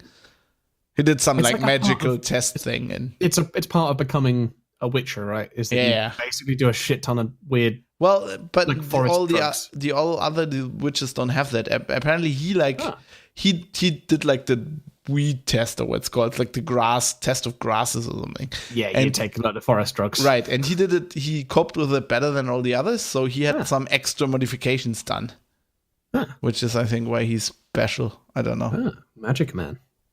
I just love these stories. They're redhead sorceresses. It's good. So, okay, for listeners and Daves who are interested, where do you start? So I'm going to link to Wikipedia. So if you look on Wikipedia, The Witcher, there's just get me the right one. So I started with Sword of Destiny. So apparently there are two short story collections called The Last Wish and Sword of Destiny. The Last Wish, I think, was actually published earlier, but no, the Sword of Destiny was published earlier, but The Last Wish has all the stories in it. Okay. So it starts with the first story is The Witcher, which is the first The Witcher story. So I'm currently reading The Last Wish and then Sword of Destiny, and then there is the Saga, which is 5 different books. Cool. I will. Then there's a standalone novel. Send it to the Kindle. Yeah, it's the translations are I'm a bit sad that I can't read Polish, especially since my half of my family is from Poland, from a part the Pomerania, which is now Poland. And I'm a bit sad that I never learned Polish, but I think they're quite good. They're good. They're a bit some of the sentence structure is a bit weird in places, but it's so far it's pretty good. Cool. It's better than me trying to learn Polish. I'm currently reading the Southern Reach trilogy still. Once I've done that, I'll give this a shot. Okay, cool. Then before we get back into Mike's 40k bonanza, what's going on with the drones? In the Discord, you've been talking about drones a lot. So it's a thing that I've vaguely been interested in. And it always kind of so this is first person view drones where you've got a camera on the drone which transmits the signals. Are there any other drones? Your standard kind of just flying them around as a quadcopter with line of sight flying. But that's shit, right? You don't want that. It's kind of like a model aircraft thing. So as a kid, I really wanted to get into model aircraft, but back then, they were interesting. They were big, unwieldy. The batteries were super expensive and terrible, or they were terrifyingly petrol powered. Whereas now battery technology is pretty good, so you can get decent flight times from quite small kit. So yeah, I've picked up a drone. I've not yet taken it out. I basically ordered a lot of stuff. I got a eSheen Wizard X20. That's right, X220, which is a dodgy Chinese website thing. It's purple. Basically, oh man, I had a fun time. I don't even know how to write this. It's like a machine with an E in front of it rather than an M. Um, Oh, I like it. Looks. Oh, that Yeah. looks. I like it. Like I like the So, purple. That's not bad purple. That's good purple. It looks very Dark Elder. Well, a bit actually, it Tyrant does, maybe. yeah. So Joe Poser in the Discord, and then also Nedge, the ex-CCP guy on Twitter, were like pointing me at the right things to buy. So I imported a ton of things from China. Unfortunately, everything with a battery in it got rejected at customs. Of course it did. Well, the thing is, there are two theories. One is they tried to give it to the Royal Mail rather than like a courier like UPS. So like in the UK, the only courier that will take batteries is DPD. The Royal Mail won't ship it. So one theory is they tried to give it to the Royal Mail rather than DPD, even though I paid for good shipping. The other theory is that they are a dodgy, like the website I got it from is called Banggood. They're a dodgy Chinese importer. So someone maybe suggested the theory that actually it wasn't just my thing that got declined at customs, it was like the entire container crate. Maybe the whole shipping container. Yeah, like actually Somebody like, shipped drugs. these papers are not correct. Please send them back. So I ended up like importing them for not importing them, but like buying them from a UK retailer. And since then, so that's like 2 weeks now. I've not actually gone out to fly it yet because it's like been shitty weather. So I've been flying in simulators, which turns out like there are a ton of simulators. You can connect your radio transmitter via USB to the computer, and then just like fly first-person view drone simulators. So I've tried a couple of them. A lot of them are rubbish. Like there are people charging money for absolute terrible things. So I got some Steam refunds. Finally, I did my first Steam refund. There's the Drone Racing League in America, who like are trying to make drone racing a thing and like a sport that people watch and can earn money from. They got a simulator which turns out to be absolute garbage. Do not buy. But there's a simulator called FPV Freerider, which is on Itch.io, and there's like two versions of it, and they're like quite cheap. So I picked those up, and they're really good. Isn't there like a Drone Simulator 2017 or 2018? There's no Drone Simulator 2017, but there are quite a lot of other ones. Okay, I know a guy at like Astragon, the German company who does all the X simulator, whatever. Mm-hmm. I'm gonna talk to him about this. Yeah, get on that. Like it's conceivably quite good. If you have like a flight sim background, it is an absolute mindfuck because the sort of controls are completely different. Because I'm still kind of like thinking of it as if I have a wing that's giving lift. So if I go faster, I can like do like I've got a wing generating lift. So like I will go faster, so I will go higher because that's how wings work basically. Or like I will go faster, so I will stay up. That's not how drones work. Do you have Flight Simulator X? The Microsoft one, yes, I do. Just start it up and select a helicopter, and you'd be cured of that forever. Pretty much, yeah. But I've never really done that. But like, you have to sort of get out of the idea of that you have a wing generating lift. It's like you have a rotor on top of you, and you go in the direction of the rotor. It's like a helicopter, right? Yeah. Do you have to adjust for torque? No, there's quite. Does it automatically, right? Well, no, so you have 4 rotors. So 2 of them are clockwise, 2 of them are anti-clockwise, and they all spin at basically the same speed. If you're doing yaw, they spin the motors at slightly different speeds, so you get a rotation. So basically, it does it compensates for. Yeah, or by default, it'll just go in a straight line because you have 2 going one way, 2 going the other way. So they'll negate each other, and then by like varying those, you do yaw. It's quite fun and it's good. Like hopefully maybe on this weekend I'll get like out with the drone and fly it. Don't crash it's kind of annoying. Oh, and crash it, yeah. Like I'm fully expecting the first time I like take it out that I will watch for trees. Fire it up and just crash it straight into a tree. Oh, the guys at CT have this like my colleagues have this like they had a really expensive drone. I think it was like a 3.5 Phantom or something. Yeah, it was like it was like 2 years ago, I think. So it like when drones started. Yeah, like, it was DJI. Yeah, probably like a $3,500 drone. Yeah. Yes. Was it big and white? I can't remember. But basically, I just can't see in my mind's eye like the drone view, So they have this thing where they like out and it flies full tilt into a tree. And then drops down like a stone, like a tree branch, and drops down like a stone. It'd be interesting because like those things are kind of like they've got so much computing stuff on them to make them really steady. They've got so like the racing ones, all they have is like a accelerometer gyroscopy thing, so you can tell what's level. So the flight controller can tell what like if it's like leaning forward or backwards, but it can't tell altitude or GPS position. But like the more expensive, like camera one, like the DJI Phantoms and stuff, like have GPS on board. They have altimeters. They're geofenced, so like you can't actually fly them anywhere you're not supposed to fly them. Well, then in Germany you can't fly them anywhere. Presumably. In Germany you have really shitty laws. Like you have to basically apply. You have to get a driver's license, and then you have to apply for every single flight. It's like flying an airplane. Yeah. In the UK it's it's more laps. So if you're doing it commercially, you have to do it like a driving license and stuff like that.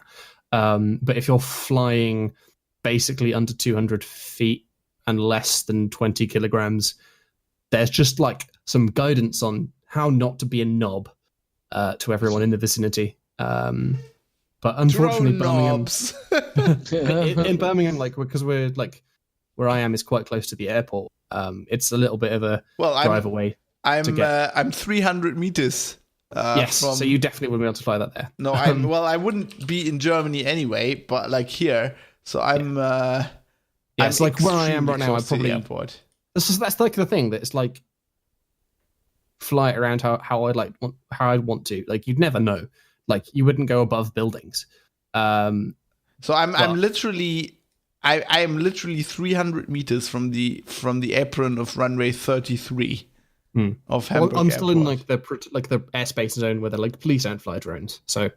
Yeah, there's that. But yeah, that's where I am. Kind of still like entry level stuff. Basically, at this point, I've like flown the simulator a lot and then like bought a lot of equipment. That's a good new segment for the show, Dave's Drone Adventures. So this is the terrifying thing though, is that it uses lithium polymer battery.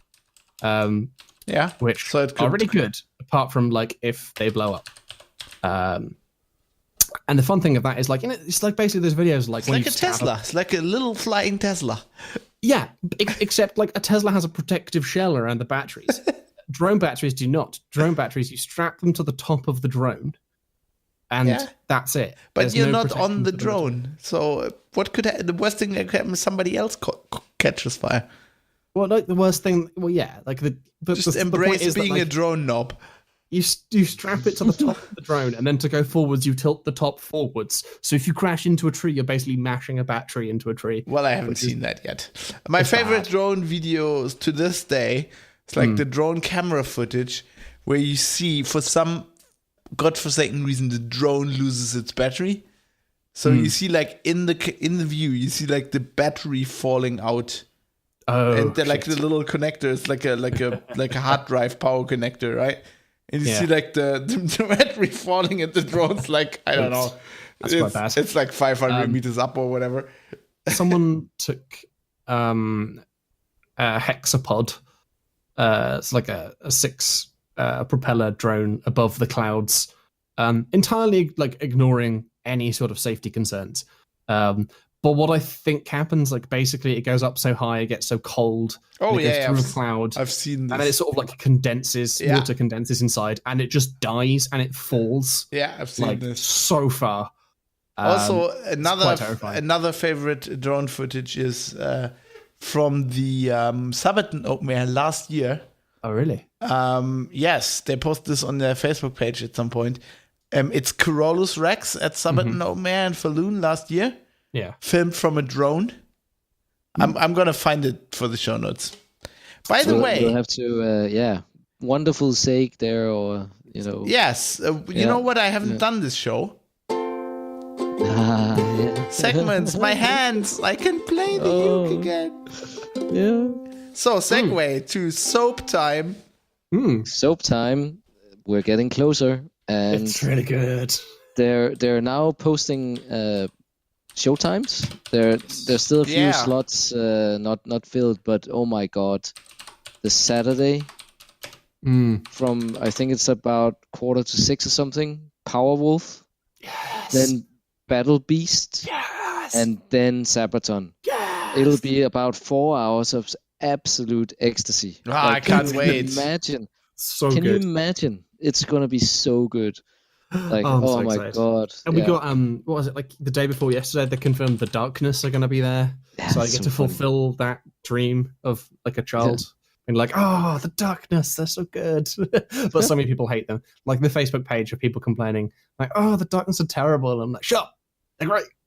Look, I think some people will be surprised by the Darkness. Actually, Yeah, like they're more than just their first album. yeah, exactly. I bet on a few people going. great. Yeah, I have They're no going to idea. totally like sing along. I can't find this video, by the way. I think they only posted it on Facebook, and I can't find it. But it looked great. yeah. Oh, I have to tell you guys something. So I was on a business trip recently in Kitzbühel with like some ad guys from Heise, and I was holding a talk on IT security stuff, right? And so I'm there with like a Heise VP and some other guy from like the Heise office in Munich who I've never met in person. And so he was wearing like a Wacken shirt. So I get into talking about metal. Turns out he's a metal guy. So it turns out he and the VP, who I've known for ages, were at the Sabaton tour last year that we were at as well. Oh, nice. Turns out the VP is the greatest Accept fan ever. And didn't really like Sabaton and didn't like Twilight Force. And I was like completely opposite. I'm like, okay, I'm not the biggest Accept fan. That was the end of that friendship. No, it's good. We're good. I told him like next time anything metal-y happens in Hamburg, we're gonna go. Yes. I mean, how That's cool good. is that? We've got cool people working for the company. I'm glad you forgave his taste. Well, it's and, his and- taste, and right? looked It's beyond just- it. Yeah, I don't like it, but that doesn't mean anything. I mean, Cool. Excellent. Things you like, Fab. Star Trek Discovery, yeah? beer. Oh yeah, okay. Let's talk about Star Trek Discovery. Skull. Skull. Yep. Yeah, it's gone. So okay, so big spoilers. If you don't want spoilers, there are time codes in the show notes. Just go ahead, move ahead, because I'm gonna spoil all this. So I was right. Ash is Vogue. So we found that out. Big surprise. And then the other theory everybody had, that Lorca's from the parallel universe. Well, that was true. So I didn't see it coming until we got to the parallel universe. Well, I talked with people about it on Twitter, so that's how I kind of, Yeah, I was like, oh, okay, he's a bit militaristic for a Starfleet officer. This is a bit strange. And then we got to the parallel universe. It's like, oh, this makes a lot of sense. I actually thought it was a shame. I talked with several listeners on Twitter, and I thought it would have been much cooler if he was just another kind of Starfleet captain. Like I would have loved if there was like this era in Star Trek. It's hard because this is like 10 years before Kirk, but and it's after Enterprise. But I would have loved if there was like this basically dark ages of the Federation where they had to have like badass, warrior captains because things were bad, and there's some seeds of that in Enterprise, like with the whole Expanse, whatever that Expanse, Delphian Expanse or whatever that's called. That would have been cool. I would have thought it would have been just cooler if he was just a badass. I mean, I love him. He's great. So they go into they're in the mirror universe, right? And Burnham is going in, pretending she has captured him for the Emperor. And before they go in the transporter room, Lorca just out of nowhere goes and bangs his head in the door frame to make himself look like he's been tortured or something. He's just great. And then the thing I didn't see coming, I honestly didn't see this coming, is Giorgio is the Emperor. Yes. No, I didn't see that. And then Cool. it completely turned 40k because now, okay, Mike, you haven't seen this, but Yeah, I'm just completely lost. but you know a in little bit talk about Star Trek and Yeah. original series and stuff like that, right?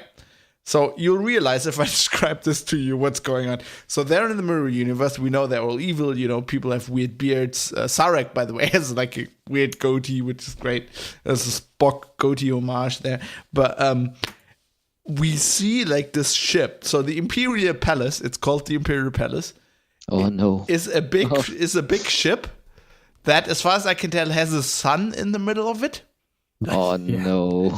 Powering it, and then like you've probably seen this thing on Twitter. So the Emperor is like dressed in golden armor, has like a big sword, and then Yeah, I you've did seen see that, yeah. you've seen the picture I've posted. I'll put it in the show notes where it's like I just had to take a shot of my TV there because it was just like fucking. So they're walking away. So they're in this like throne room thing, right? And they're walking away from the thing they are, and you see like this big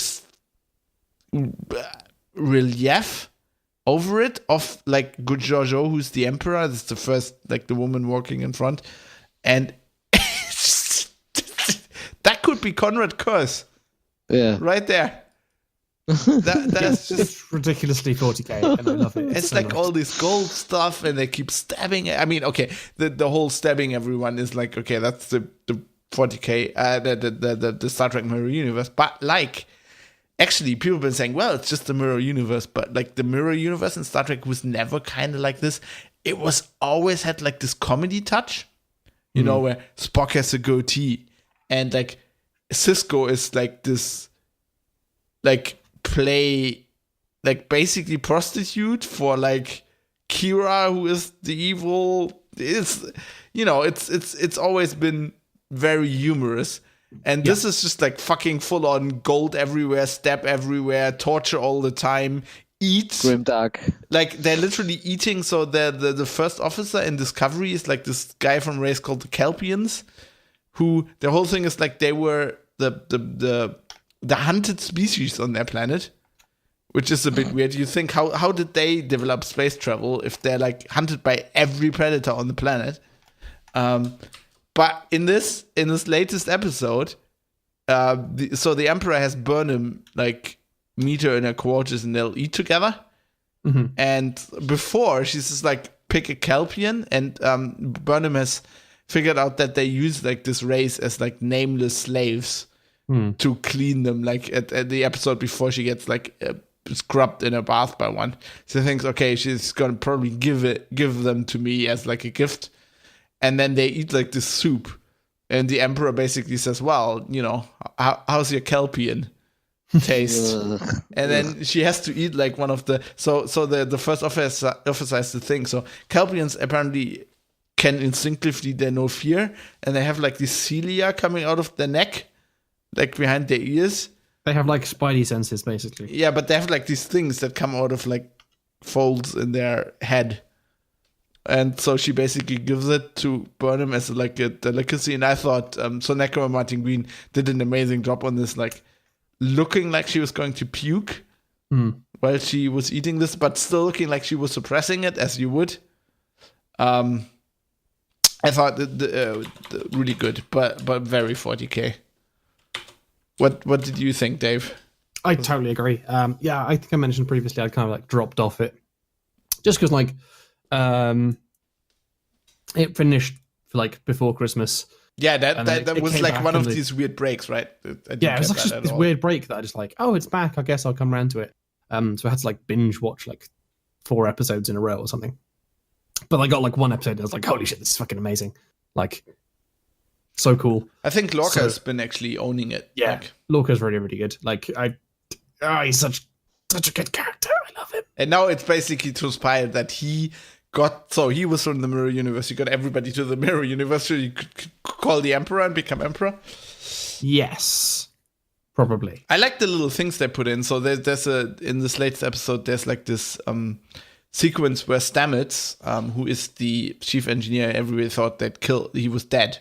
It's like in a coma, and it's like in this weird fungal network that still doesn't make any sense. It's still bollocks. But he's in his brain, right? And they're walking through the ship. but the ship's in his brain, right? And they walk into the engine room. And you know how Starfleet ships have this thing on the bridge? Like this name plaque? So they have, apparently in Discovery, they have these name plaques in the engine room as well. But instead of like, there's like just like a little thing on the side of the screen. But instead of saying USS Discovery, it says USS Stamets. I really thought that was a nice thing because it was like in his head. Yeah, that I can't get used to that fungal bullshit. It's basically the Force, isn't it? Like Mike wanted to have the Force discussion. Yes, maybe yes. we can have We it need now. to talk about the Force. So just to cue you into this because you haven't seen the series. So they have warp, but they don't use warp. Discovery's big thing is that they can instantly go to any place in the universe, as far as I can tell. Yes, because there's an interdimensional fungus whose mycelia connect every place in space and in all parallel universes. Yeah. Forming the mycelial network, which Discovery, by plugging their chief engineer as basically a living warp crystal, they put him in a chamber and let him breathe spores, and then he can kind of get them any way he wants to. Yeah. Sounds painful, actually. He makes it look very painful as well. But the thing is, like in this latest episode, they've been going on about how like, the mycelial network connects every living thing. And it weaves through the whole universe. Where have we heard this before? Where have we heard that before, yeah. Okay, but the fungus is not sentient then. It's just it's like a galactic Mushroom. spore. We don't know. What we do know is that there are creatures that look exactly like tardigrades, which are these microscopic, the water bears. Yeah. Mm-hmm. So they're creatures that look like this but are as huge. big as a room. Right. And they can... So Lorca They had one... feed off the network and also can teleport, sort of. Right. And Lorca had one of those in captivity. How he had it in captivity and how they could continue to have it in captivity if it can go anywhere it wants at will, nobody knows. But apparently, so this network doesn't only connect like places in space, but also in the mirror universe, which is how they got there. Yeah. So it's like the Force, but like less satisfyingly explained. So I think the only... Because the Force is like, it's just a thing, and then this is like, no, there's interdimensional mushrooms. Midichlorian mushrooms, yeah. So the nice touch is that Paul Stamets is like a mushroom scientist, which they named this chief engineer after, which is interesting. But then it's like, to get out of this and to go back to the TOS timeline, right? To retcon all of this, I think they only try, so basically they have to make believe that the Federation forgot about this technology and never used it again. And I don't think the way to just say, well, it is very dangerous works. No. Because the Federation gets into a lot of shit, including the Borg later on, where you'd think, okay, like if we had a very dangerous technology where we basically could sacrifice people to go anywhere in the galaxy, like let's say Psychers, eat a Psyker a day and go anywhere you want. At the Mushroom point, navigators. Yeah, exactly. A bit Dune, isn't it, as well? At the point where they meet the Borg, you'd think like at least somebody in Starfleet would go, well, maybe it's worth the risk. So I think I think they're gonna kill the mushroom network. But even then, how do they never know about the mushroom network again? Well, because it's dead and they don't care. It's like the fungal webway, really, isn't it? The fungal webway. That sounds really dirty. Oh my god! I get itchy. I get an itchy feeling just by talking about this. I think the way they'll solve it is just going to be like to stop the bad guys from like coming back to the normal universe. So they have to destroy the fungus. But so the whole ship could stay in the mirror universe. Mm-hmm. So I think this could be a thing where it's just a one-off season, where either but they said they're going to be second season, so I don't know. Maybe the ship's going to stay there, or I don't know. Like the thing would maybe be that so I always thought it would be kind of neat to have like a limited series, like run Star Trek series where I mean they do so much with like causal shit and time travel, where they kind of at the end negate their own timeline. Yeah, you have all these weird shit happening, and you think like how they blend that back in, and then at the end you just go like J.J. Abrams go no, they just wipe themselves from the timeline. Yeah, that would be kind of cool. Like that stuff in Enterprise with the Zindi or whatever. How's the current series? How have they fared ratings wise? I think it's done quite well actually. Yeah, there's not really like because Netflix don't release their numbers. Well, they've renewed it. Yeah, they'd kind of already renewed it for a second series straight away. Well, the thing is, it's not a Netflix thing, so it's CBS. CBS All Access. So in the US, it's basically you have to subscribe to like CBS's Netflix to watch it, and everywhere else it's on Netflix. Yeah, and I think they were planning it to be a loss leader to launch this service in the US. So I guess it's done well enough to accomplish that. I don't know. So the other thing I noticed about this, it had Dave. You have to chime in on this as well.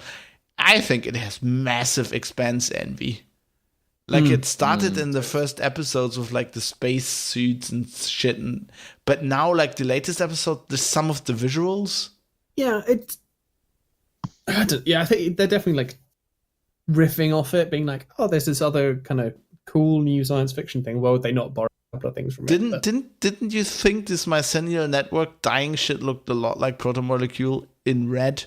A little bit, but like I don't think, like maybe, but like I just think it's show amazing. has been being made for quite a while. I'm not entirely convinced they saw that and then wrote the plot around The it. Expanse has been around for 3 years now. The TV series. I don't think they wrote the plot. I don't think the plot. I think the visuals. The visuals, which aren't that new. It's all right. No, I think this is amazing because if you're the Expanse guys, if you're Ty Frank and if you're those guys and now Star Trek is riffing off you, that's quite a compliment, isn't it? It's amazing. I mean, wow. Like if you're Abram or Frank and you're like, wow. I mean, I've been Star Trek fans for ages, and now they're riffing off me. I mean, that would make my century, I think. Your life is complete. Yeah. Your legacy has been passed on. Yeah, I think it's good. Oh, by the way, I'm really looking forward to the next series of The Expanse. Should be coming soon, right? Yes. Yeah. Mm-hmm. Oh, I want that. Okay. More 40k shit? Well, we're sort of twisting and turning in between, but getting back to 40k all the time, aren't we? It's the thread that runs through everything. It's like the force. Oh, it's the life force of our existence. It's the thing that holds everyone together. Yeah, in the end, everything's 40k. Well, maybe I should just say a few words about the last 40k books I read, just to kind of tie up the book section of it. Yeah. Because Nick Kime had Old Earth out there, which is his sort of finishing the story arc for the Salamanders part and Vulcan in the Horus Heresy.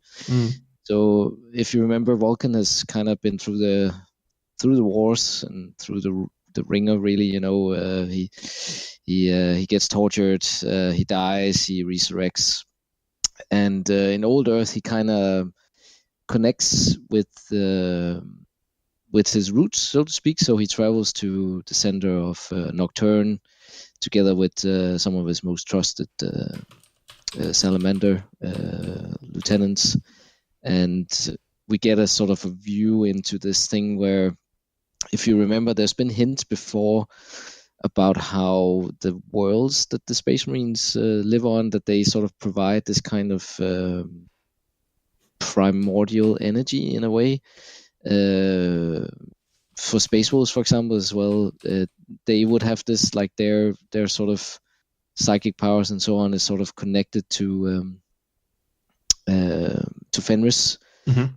and it's the way Old Earth is sort of written, how Nocturne is presented there. I kind of get the vibe as well that that's how that's how they're going with it. That the Primarchs are kind of powered in a way by their place of origin. Oh, that would not be good for the line.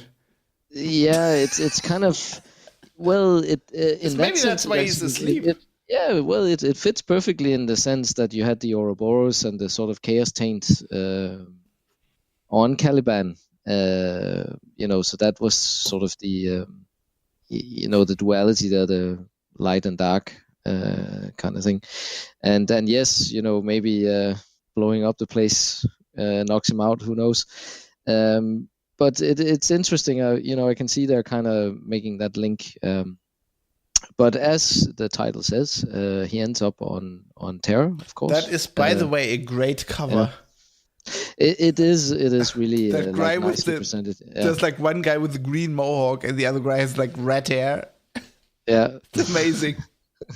Love it. Yeah, they still continue to put in pretty nice presentation, I think, of their books. I mean, there's only so many ways you can sort of paint the Space Marine, I guess, but I still think they pull it off on quite a lot of the books.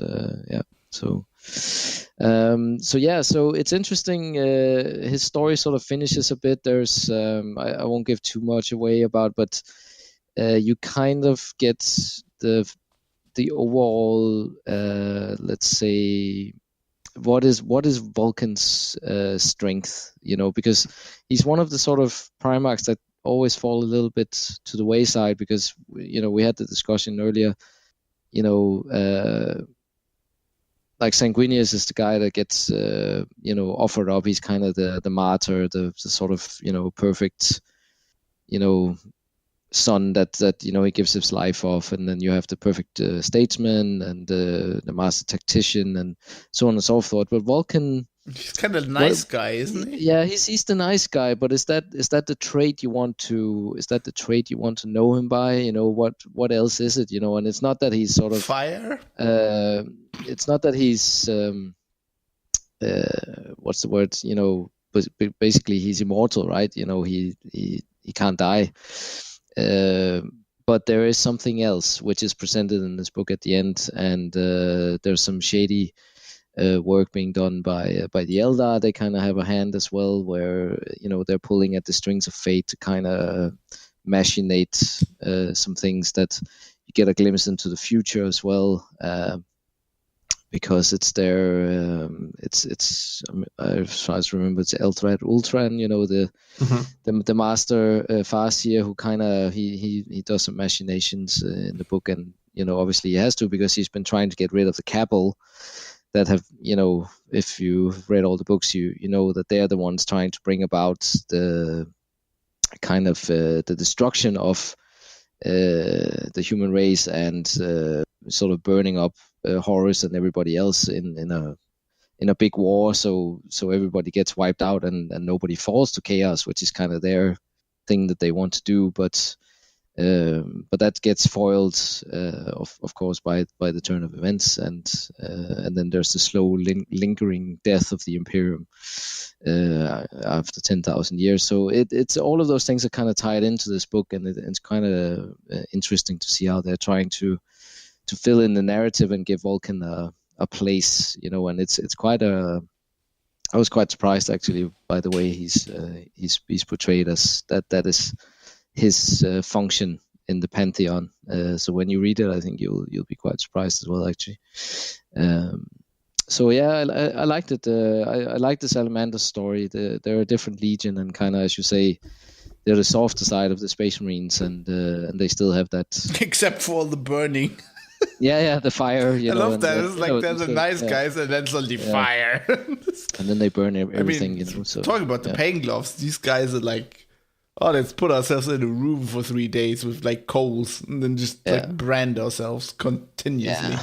It is the smithy, like building things, but what kind of things, and what's the purpose of what he produces? That's basically what it's getting at. So I liked it. That was nice.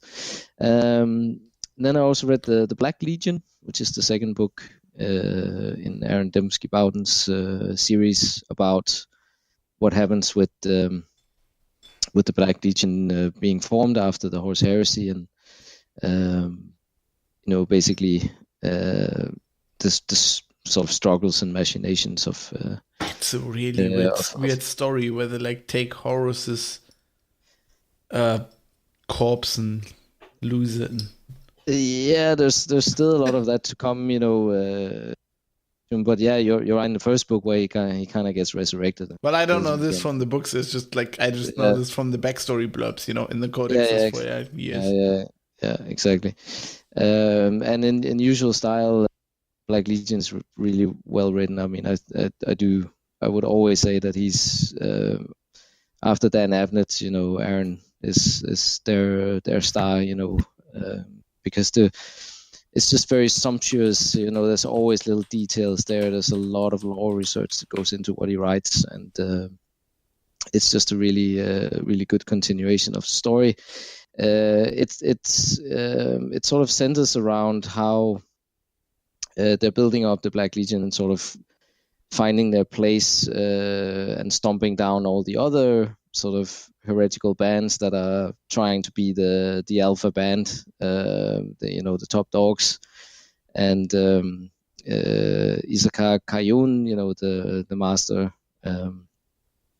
librarian, and Zyger, he plays a big part in the story where he has a nemesis that kind of chases him. It's a Death Guard sort of warlord that has some kind of advantage over him, and it sort of makes him weak in front of Abaddon. Obviously because Abaddon is now he's assembling a fleet, assembling as many armies as he can, and this Death Guard warlord is trying to sort of take over from Abaddon and kind of be the one that leads the crusade against the Imperial forces.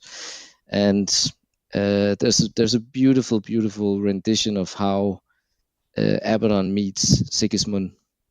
He comes out of the eye and meets Sigismund, face to face, and they battle. And obviously at this point Sigismund is very, very old, hundreds of years old compared to when he first was there, and obviously this is like the origin story of the Black Templars, how that kind of influenced them. But there's so much lore stuff in this that when you really know all the stuff that's been going on over the years, and you can just see the little details there, and it's so well written. I really, just for that, just get the Black Legion just to read the section where Abaddon meets Sigismund and they fight, and the outcome of it, it's really well done. I'm just on this blog because I looked for a picture of Black Legion, and it has like this special edition that looks amazing, like the chaos in the binding. Wow. Yeah. Also beautifully. Also a picture of Aaron Dembski-Bowden wearing a cowboy hat with its headband being an actual snake. I put a link in the show notes. That guy is he's great. He's a really fun guy as well. If you ever been, when we were at Black Library Live, he's really fun. He's great. Yeah. So if you haven't got into the sort of Black Legion series there, you must get Talon of Horus and then this Black Legion book, because there's so much stuff there. In fact, Dave has just bought it. No, I got Talon of Horus at the Weekender. I'm yet to read Black Legion, but it's on the list of things that I will pick up from Audible. It's like, honestly, it's a nice thing. It just means I get like a month and I don't have to read them. It's great. No, but I'm totally with you there. Like, because I've given up on the special editions because they're throwing so much product on. Yeah, you can't keep up and with I it, right? can't keep up. There was a time where it's a shame that they're so nice. This is my New Year's resolution, right? Is that I'm not going to buy any physical books this year because I'm going to be moving house hopefully soon. Yeah, that's true. And we have to try to sabotage this. And and it kind of was dawning on me like, oh god, I got so many random books. Like I've got like all the fucking Expanse books. And if I continue to buy like things in physical form, I'm going to end up with Fab's problem when he was moving flats. Oh yeah, I know the problem. Yeah, box after box of books. But Dave, is it buying? Is it buying or owning? Like, if you got one for free, is that okay? I guess that's the really interesting thing, because currently, I had a trim down of books that I had bought myself, and that was okay. Like, I could sell those or give them to charity, and that was completely fine. But once I'm given a book, it's more sentimental, and I find it really hard to give away. So if you buy me a book, you bastard, I'm tempted. Please do not buy me like War and Peace or something fucking massive. No, just something like really big, like a special edition, from Black Library, signed by Aaron Dembski-Bowden or something. Oh yes, that's the other thing. Like, I've got like 40k books that are signed that I just can't get rid of. I was like, yeah, but this Gotrix and Felix book is signed. I've got stuff I can follow that signed and shit. Can't. Let me see. You know what helps? I have a tip for you. Yeah. You know those weird bugs I had in the other flat, which we hopefully got rid of? The silverfish. Or they eat everything. So just get rid of books. Just get silverfish, and they were like the killer. They weren't the normal ones. They were like the archived silverfish or whatever they're called. Book eaters. But anyway, we really sorry. I interrupted Mike. So Mike, you were saying at the time you were keeping up, right, with the special editions, but then you just gave up. I had to, because it's such an expensive hobby to have, in the sense that the special editions are always 30, 40 euros a pop. And there was a time where they would release a couple a year or something like that, and then now it's like one every second month at least, and it's just really I can't afford it. Because they're like going through like all the Primarks, and they're all getting their own books. Yeah. You spend like silly money on special editions of, and I'm like, are they even that good? Because like they're not going to, they don't tend to like advance storyline in the special books. So like there was the one about the Alpha Legion. Talon was a special edition a couple of years back, and they just can't advance the plot in a way that I find meaningful. Like, I'm there to advance the lore in like interesting new ways, and they're just like, it's just not worth it. Like, anything that happens in that book can't really be like mentioned anywhere else until it comes out in the non-special version, or I don't know. It's just, sometimes you do feel like you do know that like they charge more for their books because like they do smaller print runs. Yeah, it costs more, but then sometimes it's just very obvious that like they're gouging you for like every fucking penny, and I'm like, no, I want to buy plastic crack instead. For me, it's not like even the money. It's just like it's too much. It's just too much stuff coming out. Like, it's not the money factor. It's just I can't physically have this all shipped to my house. Like, my rooms are filling up with paper. What are you doing? And that's why the audiobooks I have to side with Dave on that one. I'm definitely I'm also really getting audiobooks from Black Library at this point. Because they can sit in my Kindle or my tablet, and I'll either listen on the train or painting or whatever. I'm just Kindling everything these days because the Kindle is easier to move with.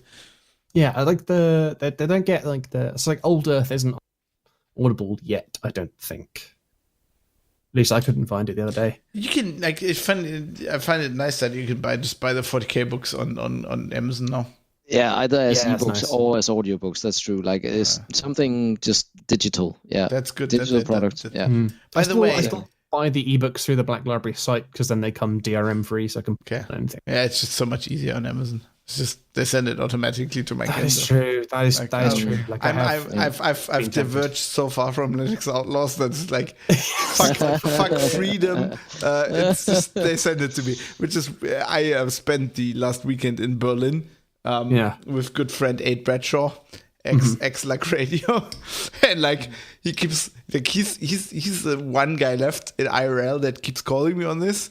Yeah, like whenever like what happened to you, man? Yeah, what happened to you? No, he doesn't like this. He's just like But where's the software freedom? As Aid would do, and then sometimes he talks about penises a lot, like radio. By the way, hopefully not his or yours. I'm not going to disclose this. Oh, probably both. So what I discovered while we were talking is like 4D-chan, you know 4D-chan, right? Yeah. So the 4D-chan site on Aaron Dembski Bowden starts with Aaron is not Graham McNeil. Full stop. No, that's true. That's physically impossible. You know, yeah. There's Aaron, there's Graham. They can't be the same person. I had a question. I thought Graham McNeil went to work for Riot Games and write things for League of Legends. How come he's back writing 40k stuff? I think He can do that. He can do that. Yeah, I think they're doing it freelance, right? They're just okay. I just sort of assumed that he was done and didn't have the time to write it. It sounded like Laurie was up for just, or possibly planning to write some stuff in his future. Oh, nice. Okay. You know, I mean, you can probably still. I mean, yeah, because I just sort of assumed Graham McNeil had just left. I think it's okay. I think Laurie wants to. Yeah, sorry. No, I think Laurie wants to do the Emperor's sites. Yeah. That's what I was gathering. Well, it's not like they're not like a publisher, right? So if you work at a publisher like me, like you need they won't let you write for like other. You need like special permissions to write. For so I kind of assumed that Riot Games or wherever they end up, that it would be a little bit like where I work and I work for Autodesk and that's it. Well, this is like me. Like I would need special permission to write for somebody else, but I think with them it's like as long as he doesn't do it on the job, like he's supposed to write League of Legends. He's like they're writing. What are you doing, Graham? Ultramarines. Yeah. Yeah. So thinking about authors who are doing other things. You could be one of those people who does a job, but then also submits things to Black Library because they got a submission window. Yeah, exactly, and it's a massive opportunity because they are resurrecting Inferno, which was their short story magazine. Yeah, it's so good. Yeah, it's really awesome because this is the entry level opportunity that Joe Schmoes like you and me, we actually have a shot at this, because this is how some of their orders started. And if you go and look on the Black Library site, you'll see the submission window conditions. So basically you have to do a synopsis, which is just a paragraph, and then you have to give them 500 words of your story. It doesn't even have to be the beginning. They don't recommend giving them the end, but anything in between, just 500 words and you don't even have to have written your full story yet. It could just be 500 words that you want to do. And then if they like it, they will be in touch with you to basically finish that story based on the synopsis and your 500 words. Okay. I mean, it is if you do not do this. If you have an ambition to do this and you do not submit for this, you do not deserve to have an ambition. When do I have to? I have an ambition. When do I have this submitted? The window will close on the 10th of April. But probably I should be able to do this.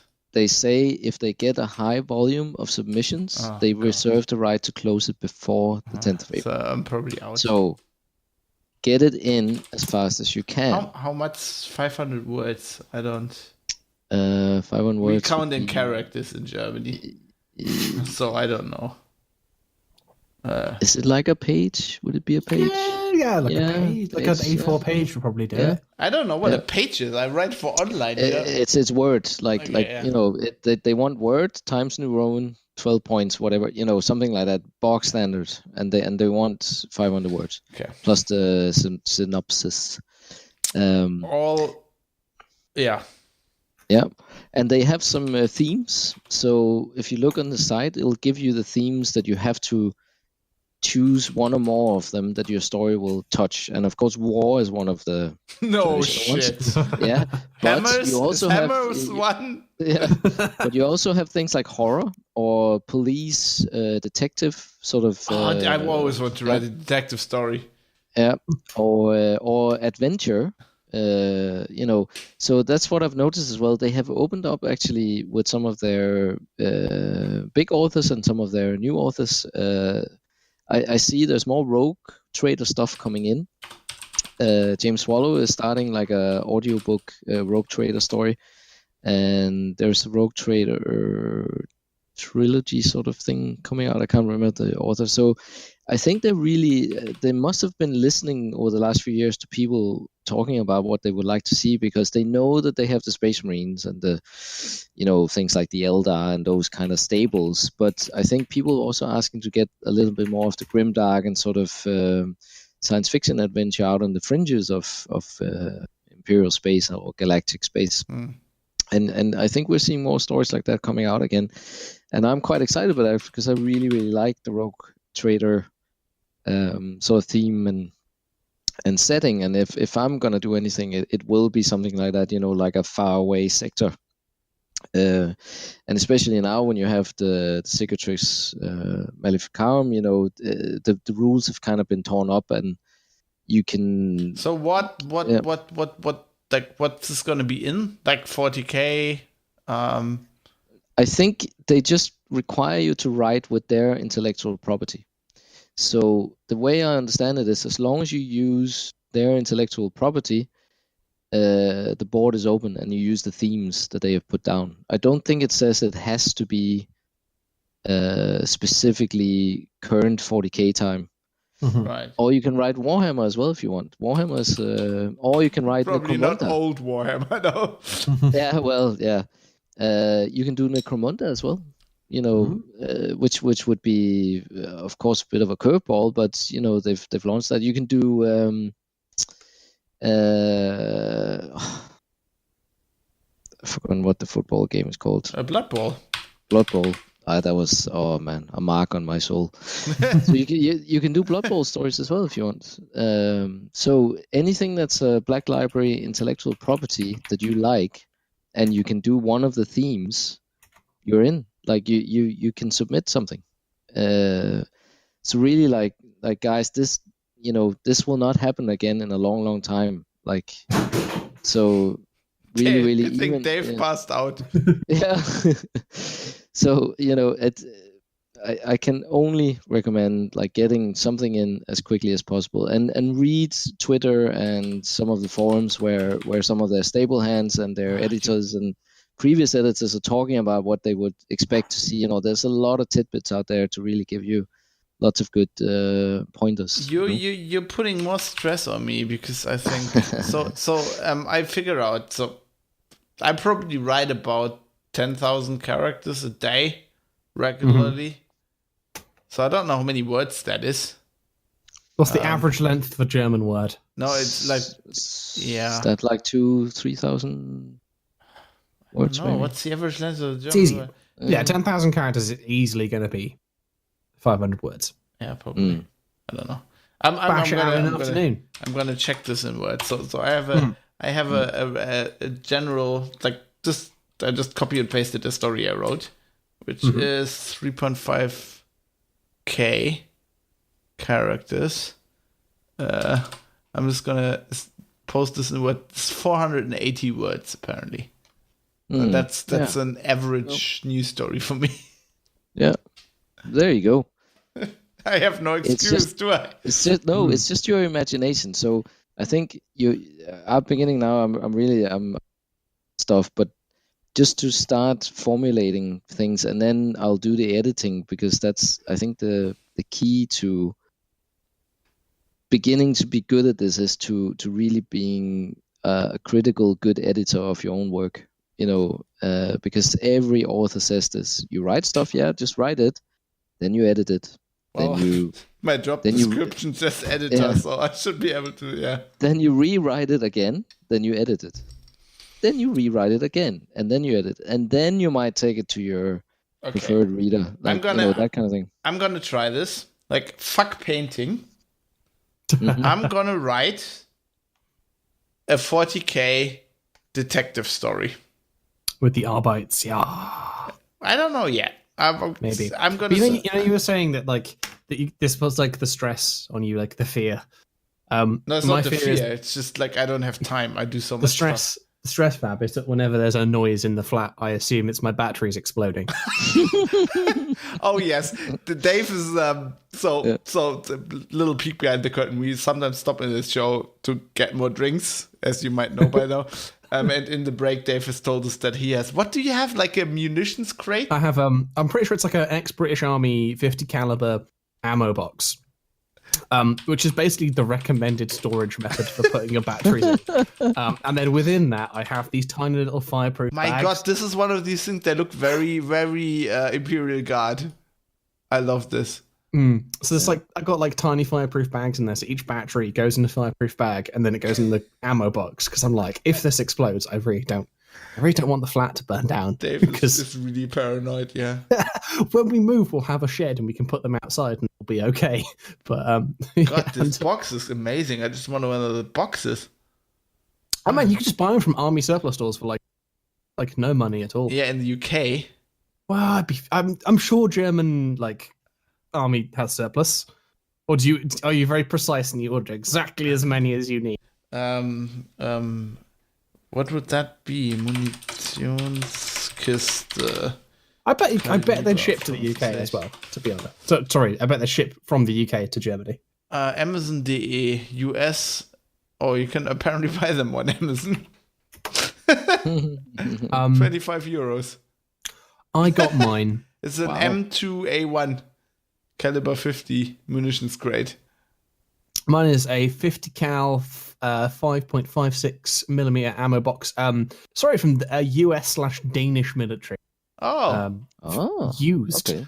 And it cost £12. So what's the Danish military? How do you say that in? Den danske hær. Yeah, that's what I wanted. That makes sense. That sounds like Danish war. It's like hair in German. It's the same word. Yeah. Wow. It's even cooler if it's used, right? Does it have like little soot on it? Like rust and stuff. It looks like it's been outside at least. Mm-hmm. Like it's got rained on. Might not have been used. I've once saw a guy who did a case mod in one of those. Mm-hmm.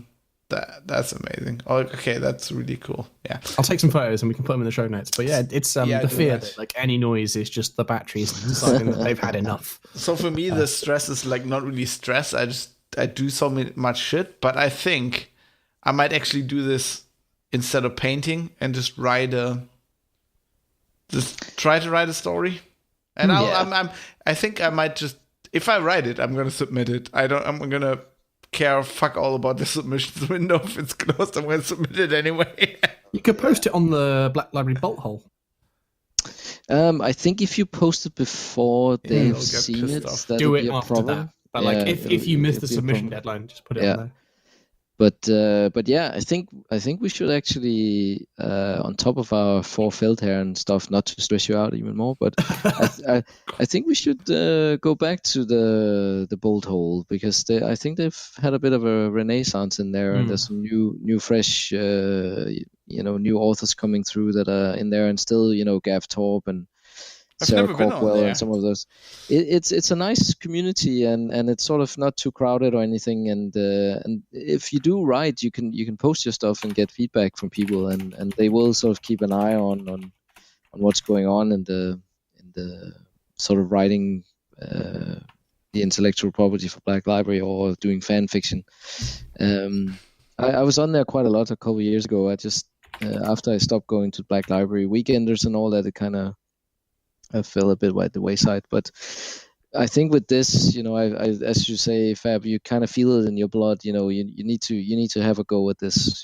Because if you don't, if I don't submit something in this window, I will forever just hate myself, because it will not get any easier. Like this is entry level. If you want to do it, this is it. Yeah. So definitely something will come of it for sure. I'll try. And if they don't want it, I'm just gonna publish it in our Discord. Mm-hmm. Yeah, I think that would be great. I mean, there's 40K Columbo is the working title.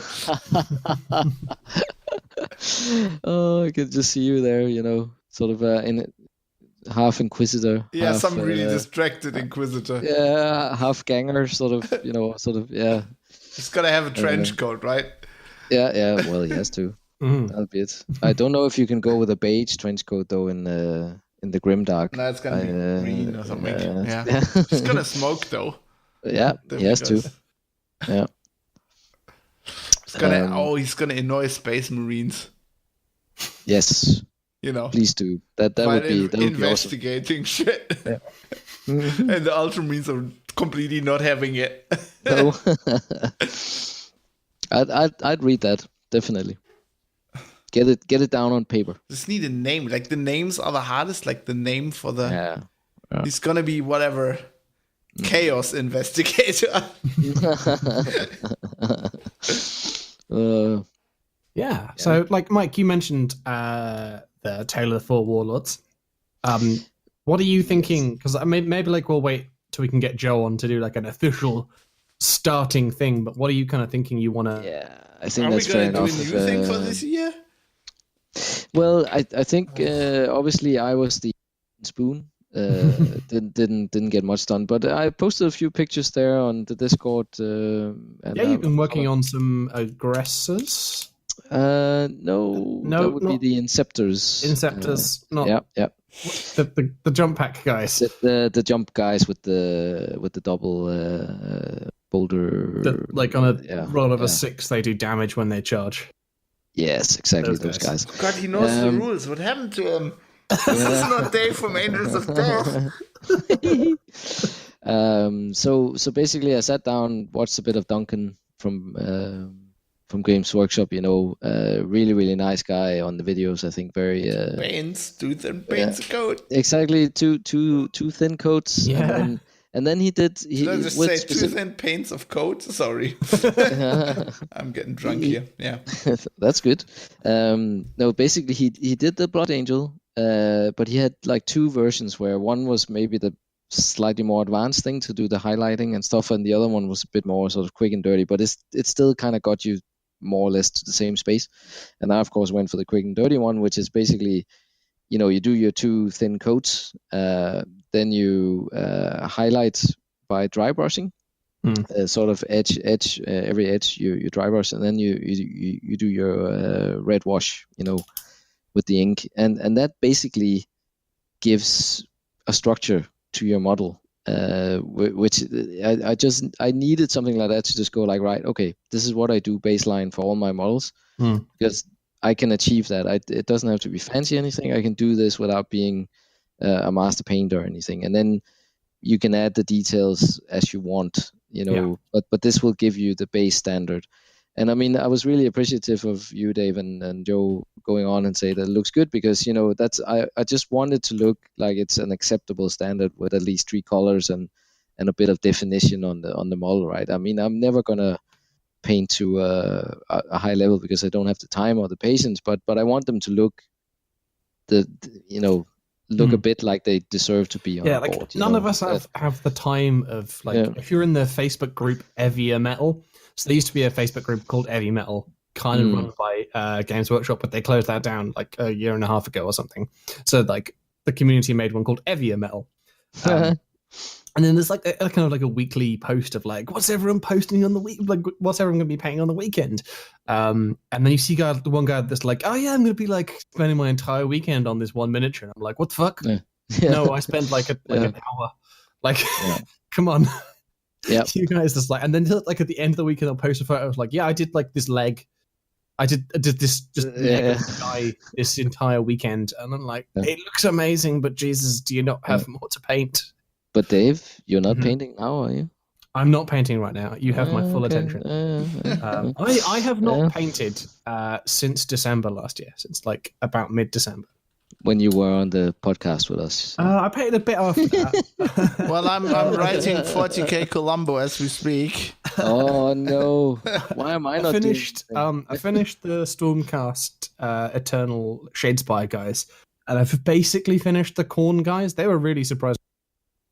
Surprisingly. Sorry, you cut out there for a sec. Like the Khorne guys are really quite fun. Were they surprisingly easy or surprisingly hard? Fun, just like fun. I was expecting the kind of messiness of them to be a big pain. Like there's big expanses of skin, which I have never painted before, which turns out to be quite easy.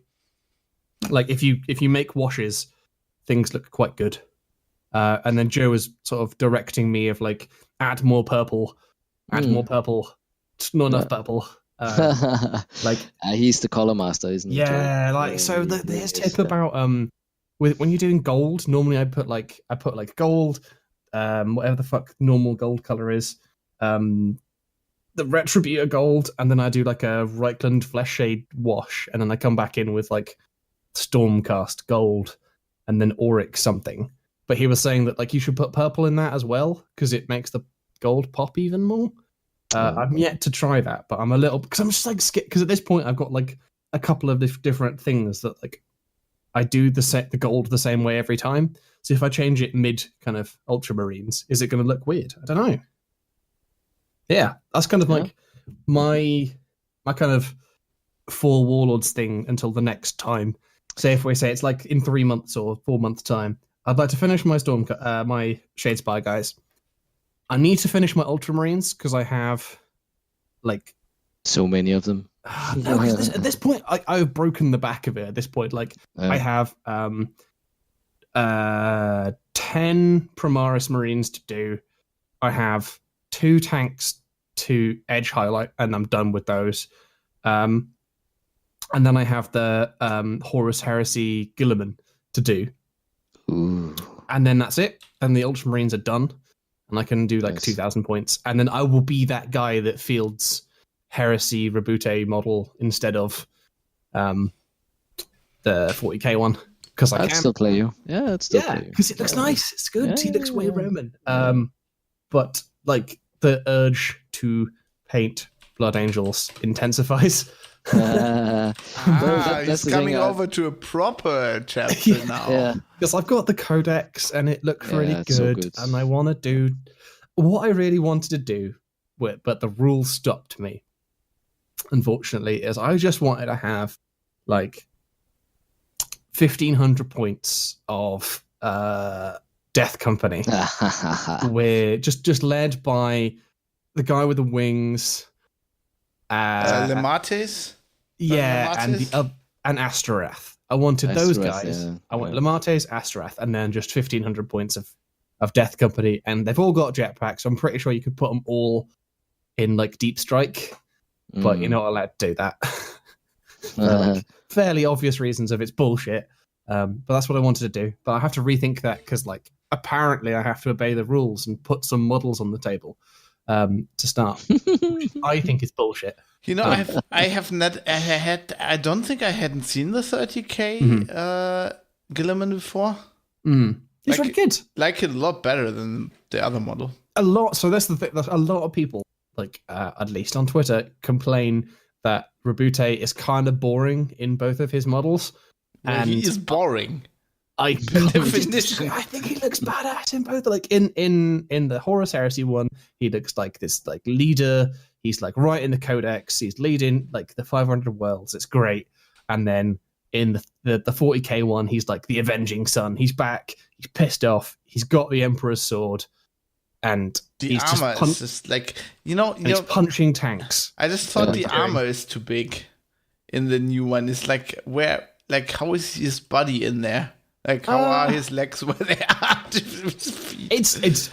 it's like it's one of the weird things that him and the Primaris Marines are doing, and they're kind of like a different scale, not necessarily a more correct scale, but they're a different scale that gets you to think about like, man, how would these models work? And then you have to stop thinking about it because they wouldn't. Yeah. Like, so I have just the head on the... Yeah. So like I have the third party like women heads on some of my Primaris Marines. Heresy. You're calling me a heretic. You have women's heads on your Marines. I took them to like the Sheffield guys, and I'm like, man, the heads look really small.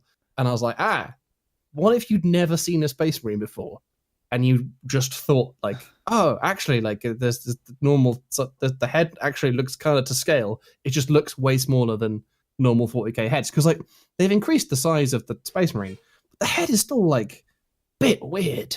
I don't know, like it just there's no neck. It always looks a bit strange, but yeah. I get he has like gangly legs. Rebute has like these big long legs and big long arms, and you wonder like, how does that work? Overthinking it.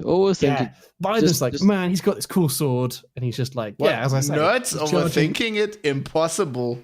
He's charging tanks and he's punching them, and they're exploding. It's great. That's all we want.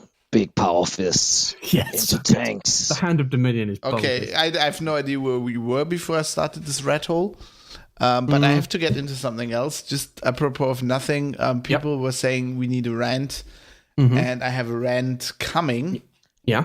So while we were talking about the Horus Heresy, I came across this website which has like a picture of a book on it. Whatever.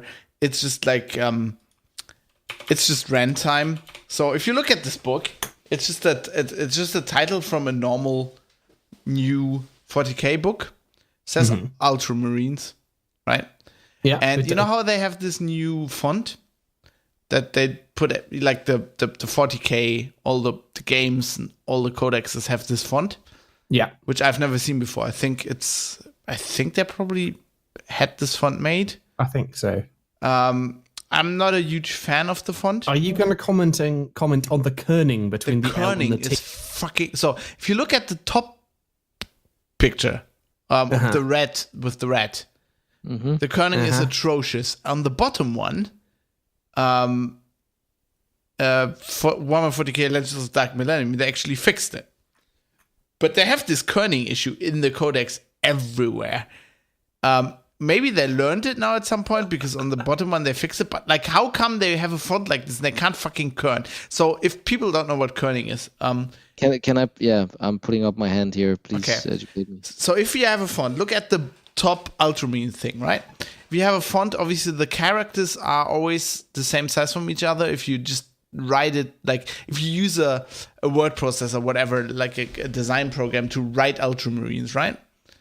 All the characters will be the same like distance from each other, which you'd think is okay, but actually with a lot of fonts it makes it look weird. So if you look for the L and the T in Ultra, It looks, the idea is that like it's how you sort of imagine each character has like a box around it, right? It's It's sort of like the bounding box of the maximum kind of width and height, and then you stack them all so that they sit next to each other, which is fine for a lot of those letters. Like the A next to fine, to anything, the I to next M, to the R is fine, but then some letters like the L and the T look might actually that the bounding boxes of the characters are the same.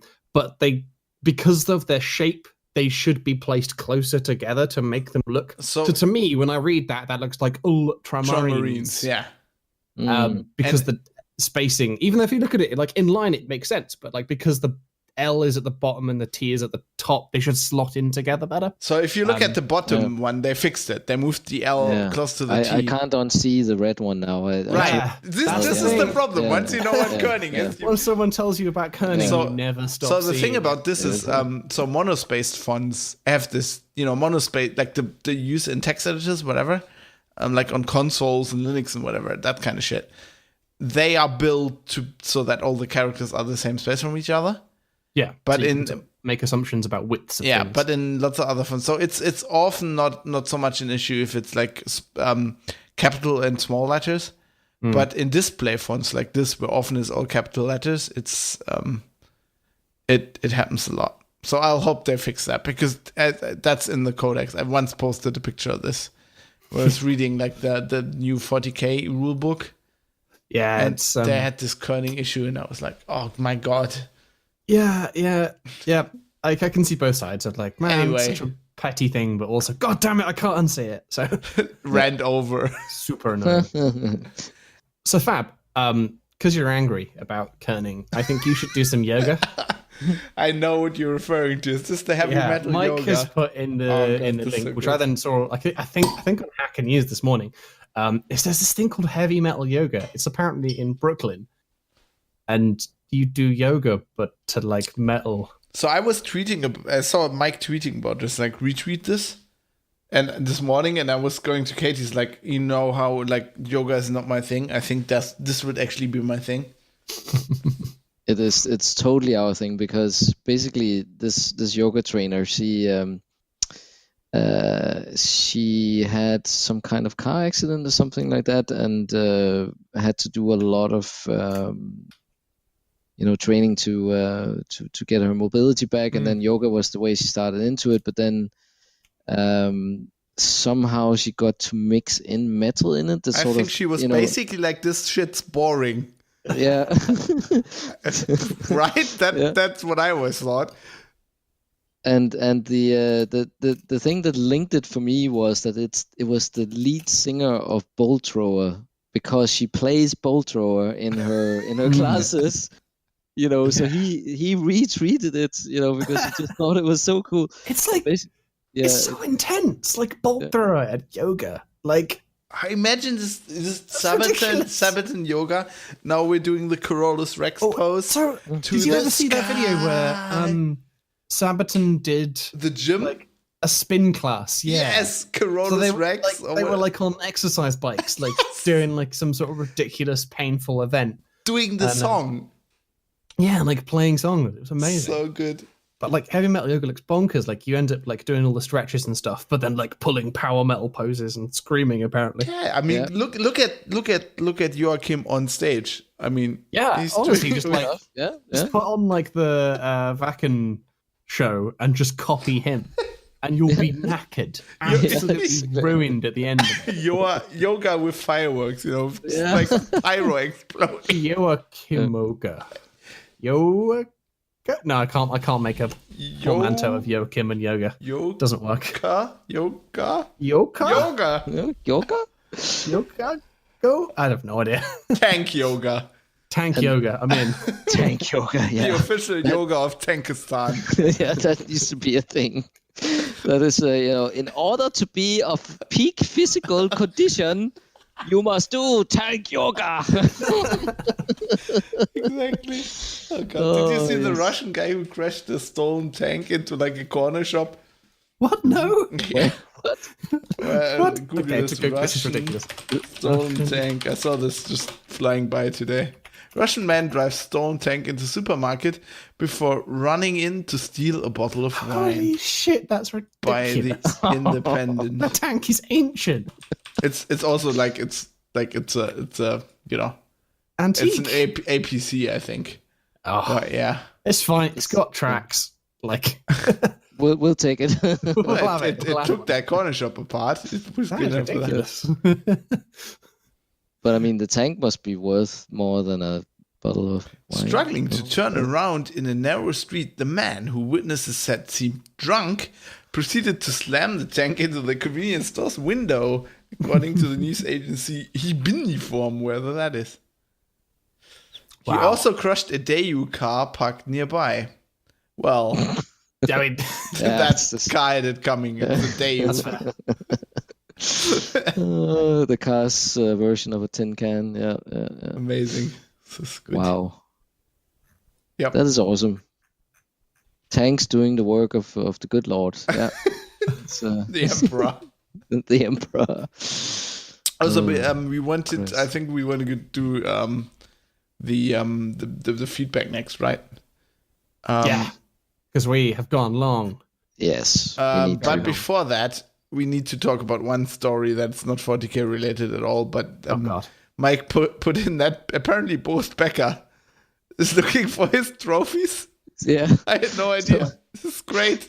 It just boggles the mind. So basically, Boris Becker went bankrupt last summer. Yes, I know this. Yeah, and now he's trying to find out where his trophies are because he wants to sell them, but he can't. Well, I think remember. He has to sell them, right? Something like that. Yeah. And he can't remember where they are, so he's appealing for people to tell him where his trophies are. I love this. Just like, I love this line from the BBC. The All England Tennis Club, the German Tennis Federation, the US Tennis Association, Tennis Australia, and the International Tennis Hall of Fame have said they do not have the trophies. and I love the line where it's like, Mr. Becker is unable to recollect where they're located, said a joint statement from Becker and his London-based bankruptcy trustees. It's so like, amazing. I'm unable to recollect where my trophies are. There were all these stories in Germany talking about like how the hell is he bankrupt? And like, yeah. So basically, if anybody out there knows where his 2 Australian Open trophies and 3 Wimbledon trophies are, please contact Boris Becker. Contact Geek News Radio. We'll pass it on. Okay. We want the scoop first. You know that I saw him. I walked past him once in Wimbledon, which was great for me. It's like I was just living in Wimbledon and Boris Becker was there. That was amazing. He's great. Did you say, where are your trophies? Yeah. No, I was completely stunned. But like, if I could present him with his trophies, like if we, as a podcast, all 3 of us got our names engraved on the trophies. That'd be great. And then he had to sell. He's great. I just love him. Like this whole thing was like, there was like years ago when he fathered like this child, and he was, that for a while he was admitting that. I think that he was the son of. I think it's a boy, right? But anyway, he fathered this child. He was like, no, it's not my child. And the child like looks so much like fucking Boris Becker. It's just like it's not even funny. It's just like, how the hell did you think you could get away with just saying no? It's not my son. You know how you have 8 doppelgangers in the world? Obviously. Yeah. This is one of them. I need to find this. Wasn't that like... was it his daughter? I don't know. I think it was his daughter. I can't keep... Yeah, it was his daughter. It's completely his daughter. So, wait. I'm gonna find a great picture. He seems like a bit of a character, actually. He's a fun guy. Yeah. So I guess this is a good. I'll put a picture in the show. But like, so when this story broke, they had all these things like in the German press where he was like saying, "Oh, it's not my daughter," and just like look at picture. It's like no way. So good. You guys still there? No. Still here, yeah. Okay. I'm just, I had so many themes on the list here. I thought you were just mesmerized at looking at. No, Boris Becker is fun, but doesn't mesmerize me as much as 40K Law. I would have to sit and look at the face of the emperor. Then I would be, just there in a trance. Maybe one day we'll find out what he really looks like. I don't think so. I think it's online with the 2 Primarchs. I don't think they will ever really say this is the definitive picture of him. It's gonna be this rendition of Aaron Dembski-Bowden with a halo. Yeah, or possibly Boris Becker. Just to completely mindfuck you there. With long black hair. Oh my god. Somebody went with Photoshop. We need a picture of Boris Becker with long black hair. Please, yeah, that'd be fucking great. Boris Emperor. Give us Boris Emperor. Boris Becker in the fucking golden throne. With his trophies. We finally found them. Triumph of Eleanor. That's why he made the Inquisition. Triumph just like Wimbledon. Find the fucking trophies. Yeah. Put him somewhere. Feedback. In the warp. We have to go to feedback now. Otherwise, we will never get back. We will never get back from this red hole. I want to do the emails first. We got an email from Stuart Hacking, who still has a fucking brilliant name. Best name ever. Who is writing about Spectrum Meltdown. And it actually links us to the thing I was on about. What are you talking about this? Yeah, so he says, "Hi lads, this is a cool / interesting article that appeared a couple of weeks ago. Similar problem to Meltdown, but a few years earlier." And he links to a guy Random a blog post about basically how the Xbox 360 had extra instruction. So there's the prefetch instruction, which basically says, "I'd like this bit of memory in a bit. Can you go away and get it? I'll continue doing things while you're sort of moving it from memory into cache." Well, there's this other one. There was the extended one, which turned out to be a big, bad move, because basically it got things from memory and put it directly into like L1 cache, skipping L2, which causes all the sort of similar things of Spectre and Meltdown, but on the Xbox 360 in like 2006 or something. So yeah. So the Xbox did it first. Xbox did it first, but I believe they realized, so that the kind of like thing he points out is that they discovered it and then just like no game ever shipped that used it because it was fucking ridiculous and broken. Just caused things to crash constantly. So yeah, thanks for pointing that out, because I kind of had completely forgotten how to find what I was talking about. Yeah, we also had some feedback from Twitter and Discord. Who wants to do those? I'll do Discord because it was kind of directed at me, although I can't remember having said this, but then I was very drunk. Yeah, you did say this. I was editing the show and it was like, God, how drunk was I? There's always like the feeling bad after the podcast. So Fadi Mansour, I guess, says as in root. I'm trying long Mansour. It's also a very sharp Mansour, S apparently. yeah. Mansour. I had just finished listening to episode 54, and apparently I had called him a sour man. Yeah, Man did. sour. You did. Man, it Yeah, kind of you looks did. like that, you know? Fuck. Yeah. I can't just do the German, you know? So he says, actually, my name is a transliteration from Arabic, and for consistency, I kept it the way my father wrote it, but probably it should be changed to something different because it implies the wrong pronunciation. Well, dude, like anything in English, like that's proper English because fuck knows what that's supposed to be pronounced with any given name. You know, Worcester. What the fuck? Yeah, Worcester sauce. Yeah. Worcestershire. That's, why the hell No. is that Worcestershire? Like every German thinks. So he says a better approximation would be Mansour, and he writes it with 2 O. But let's keep it for consistency. I hope your hand will get better soon. It's already massively better. Keep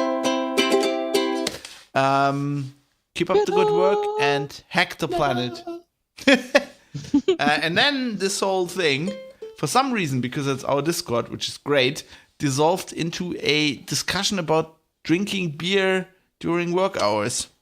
Yes, because Okay. Fadi points us to the IPA pronunciation of it, which I was like, I have no idea how to read that. And then we started I like talking about IPAs. beers. Yeah, beers. Yep. Well, I knew how to read the U, but like the sharp S sound, that was new to me. I had to look this up. So IPA is the international pronunciation alphabet, not Imperial Pale Ale. Or India Pale Ale, or India- any of the other ways that acronym is backronymed. For me, it's always Imperial Pale Ale because it sounds like it comes straight from the Emperor's Golden Throne. Which is why it's pale as well. Yeah. And it's poured from the Australian Open trophy into your open mouth. Exactly. Made out of the residue of cycles. Yeah, so I learned some IPA, so thank you. Sorry for butchering your name, although that was always a great tradition on Linux Outlaws, where we just, we had Mike's fellow Danishman, Morten Hjul Johansen Soldefeyer, who we would just call Morten fucking long names. Wow, that would break my tongue actually. Yeah, Hjul Johansen Soldefeyer, he was great. He's a great guy. Yeah. So names, making fun of names, I won't take myself out of this. What did John O'Bacon call me that one time? I think Mac Schnitzel or something. Yeah, I think it is. Fabian McSnitzel. Yeah. I think I remember this. Yeah, I said I would definitely watch the crime show where you were Detective McSnitzel or something. So like the that. funny name is the funny thing is, so I recently listened to a Bad Voltage, which is Jono's current show, right? Yeah. And I'm thinking about this time he called me Mac Schnitzel. I'm thinking like, you fucker, your last name is fucking Bacon. Your name is literally Bacon, and you're making fun of my name being Mac Schnitzel. When he says my name, when he says Mega Slippers, he just laughs. He just laughs at it. This just occurred to me years later. I could have fired back immediately if I was just a bit smarter. Anyway. Thinking of bacon, which is food, That's the shittest Nice tangent I've ever segue. made. Literally, Nicholas sends us a photo of him cooking chili on a wood-fired oven while listening to episode 54. In Austria, apparently. In Austria, and that's a damn cool oven. It's one of those ones with like yeah. it's the hob, but it's just like a sheet of metal. I've always wanted to cook on one of those. Apparently, there's wood underneath, wood fire. Yeah, I like the IKEA bag as well. Like of course, the universal constant. yeah, Of like, we have like 10 of those. Like if you Yes. put your drone batteries in that, I think they're probably pretty fireproof. oh, are they though? I Just don't wrap your trust that. ammunition bag in an IKEA bag just for good measure. That looks awesome. It's also a industrial serving of chili there. It's a fucking big pot. That could be like Katie, but like when we do chili, we take the biggest pot in the house because like chili that gets better on the second and third day. Oh yeah. So you want to eat that till your body says no more chili. I give up. Getting hungry, guys. Oh god. Yeah. It's late. Let's get some Yeah, food. midnight snack. This is seriously a long show. This is like, yeah. Okay, I'm And if going you- for a dinner. If you'd like to send us feedback to make the next one even longer, All kebabs. yeah. Or, the whereabouts of Boris Becker's Wimbledon trophies. If you've got any hot tips on where we can find some trophies, you can send them to GNR at sexgun.org, or you could tweet them to all of us at Geek News Radio. Fab is at Fabsh. Foxtrot Alpha Bravo Sierra Hotel. I'm at Mega Slippers. Mike is At M Stones MJ, so MSTEVNS MJ. So that's cool because it's Mike, right? So it's Mike Sierra Tango Echo. What's V? Shit. Victory November Sierra Mike Like Juliet. Is it? Juliet, Or yeah. I Juliet, like yeah. that it's Mike though, You're actually part of the phonetic alphabet. Oh yeah. That never occurred to me. I had to be part of something, being the ultramarine I am, like come on, something you're standardized, like a. You're gonna get into Black Library 10 years from now. We're like, oh god, it's Mike. He used to be on the podcast. Now he's like Black Library's number 3 author. I'll still talk to you guys. I'll give you a free copy of my latest book and stuff. Give Dave a free, give him a physical copy just to piss him off. But give me a good review, okay? okay. Yeah, I'll rate you 5 stars on Amazon. You'll send Dave 10 copies of every book physically just to piss him off. Guys, if I make it like that or anywhere near, if I get a story in Inferno, I can die a happy man. I swear. Like that's seriously, yeah, I know my ambition level isn't that high, but that'd be awesome. Be so good. And if you want to join us talking about beers and work time or drone chat or like random stuff about Exploding snow, batteries.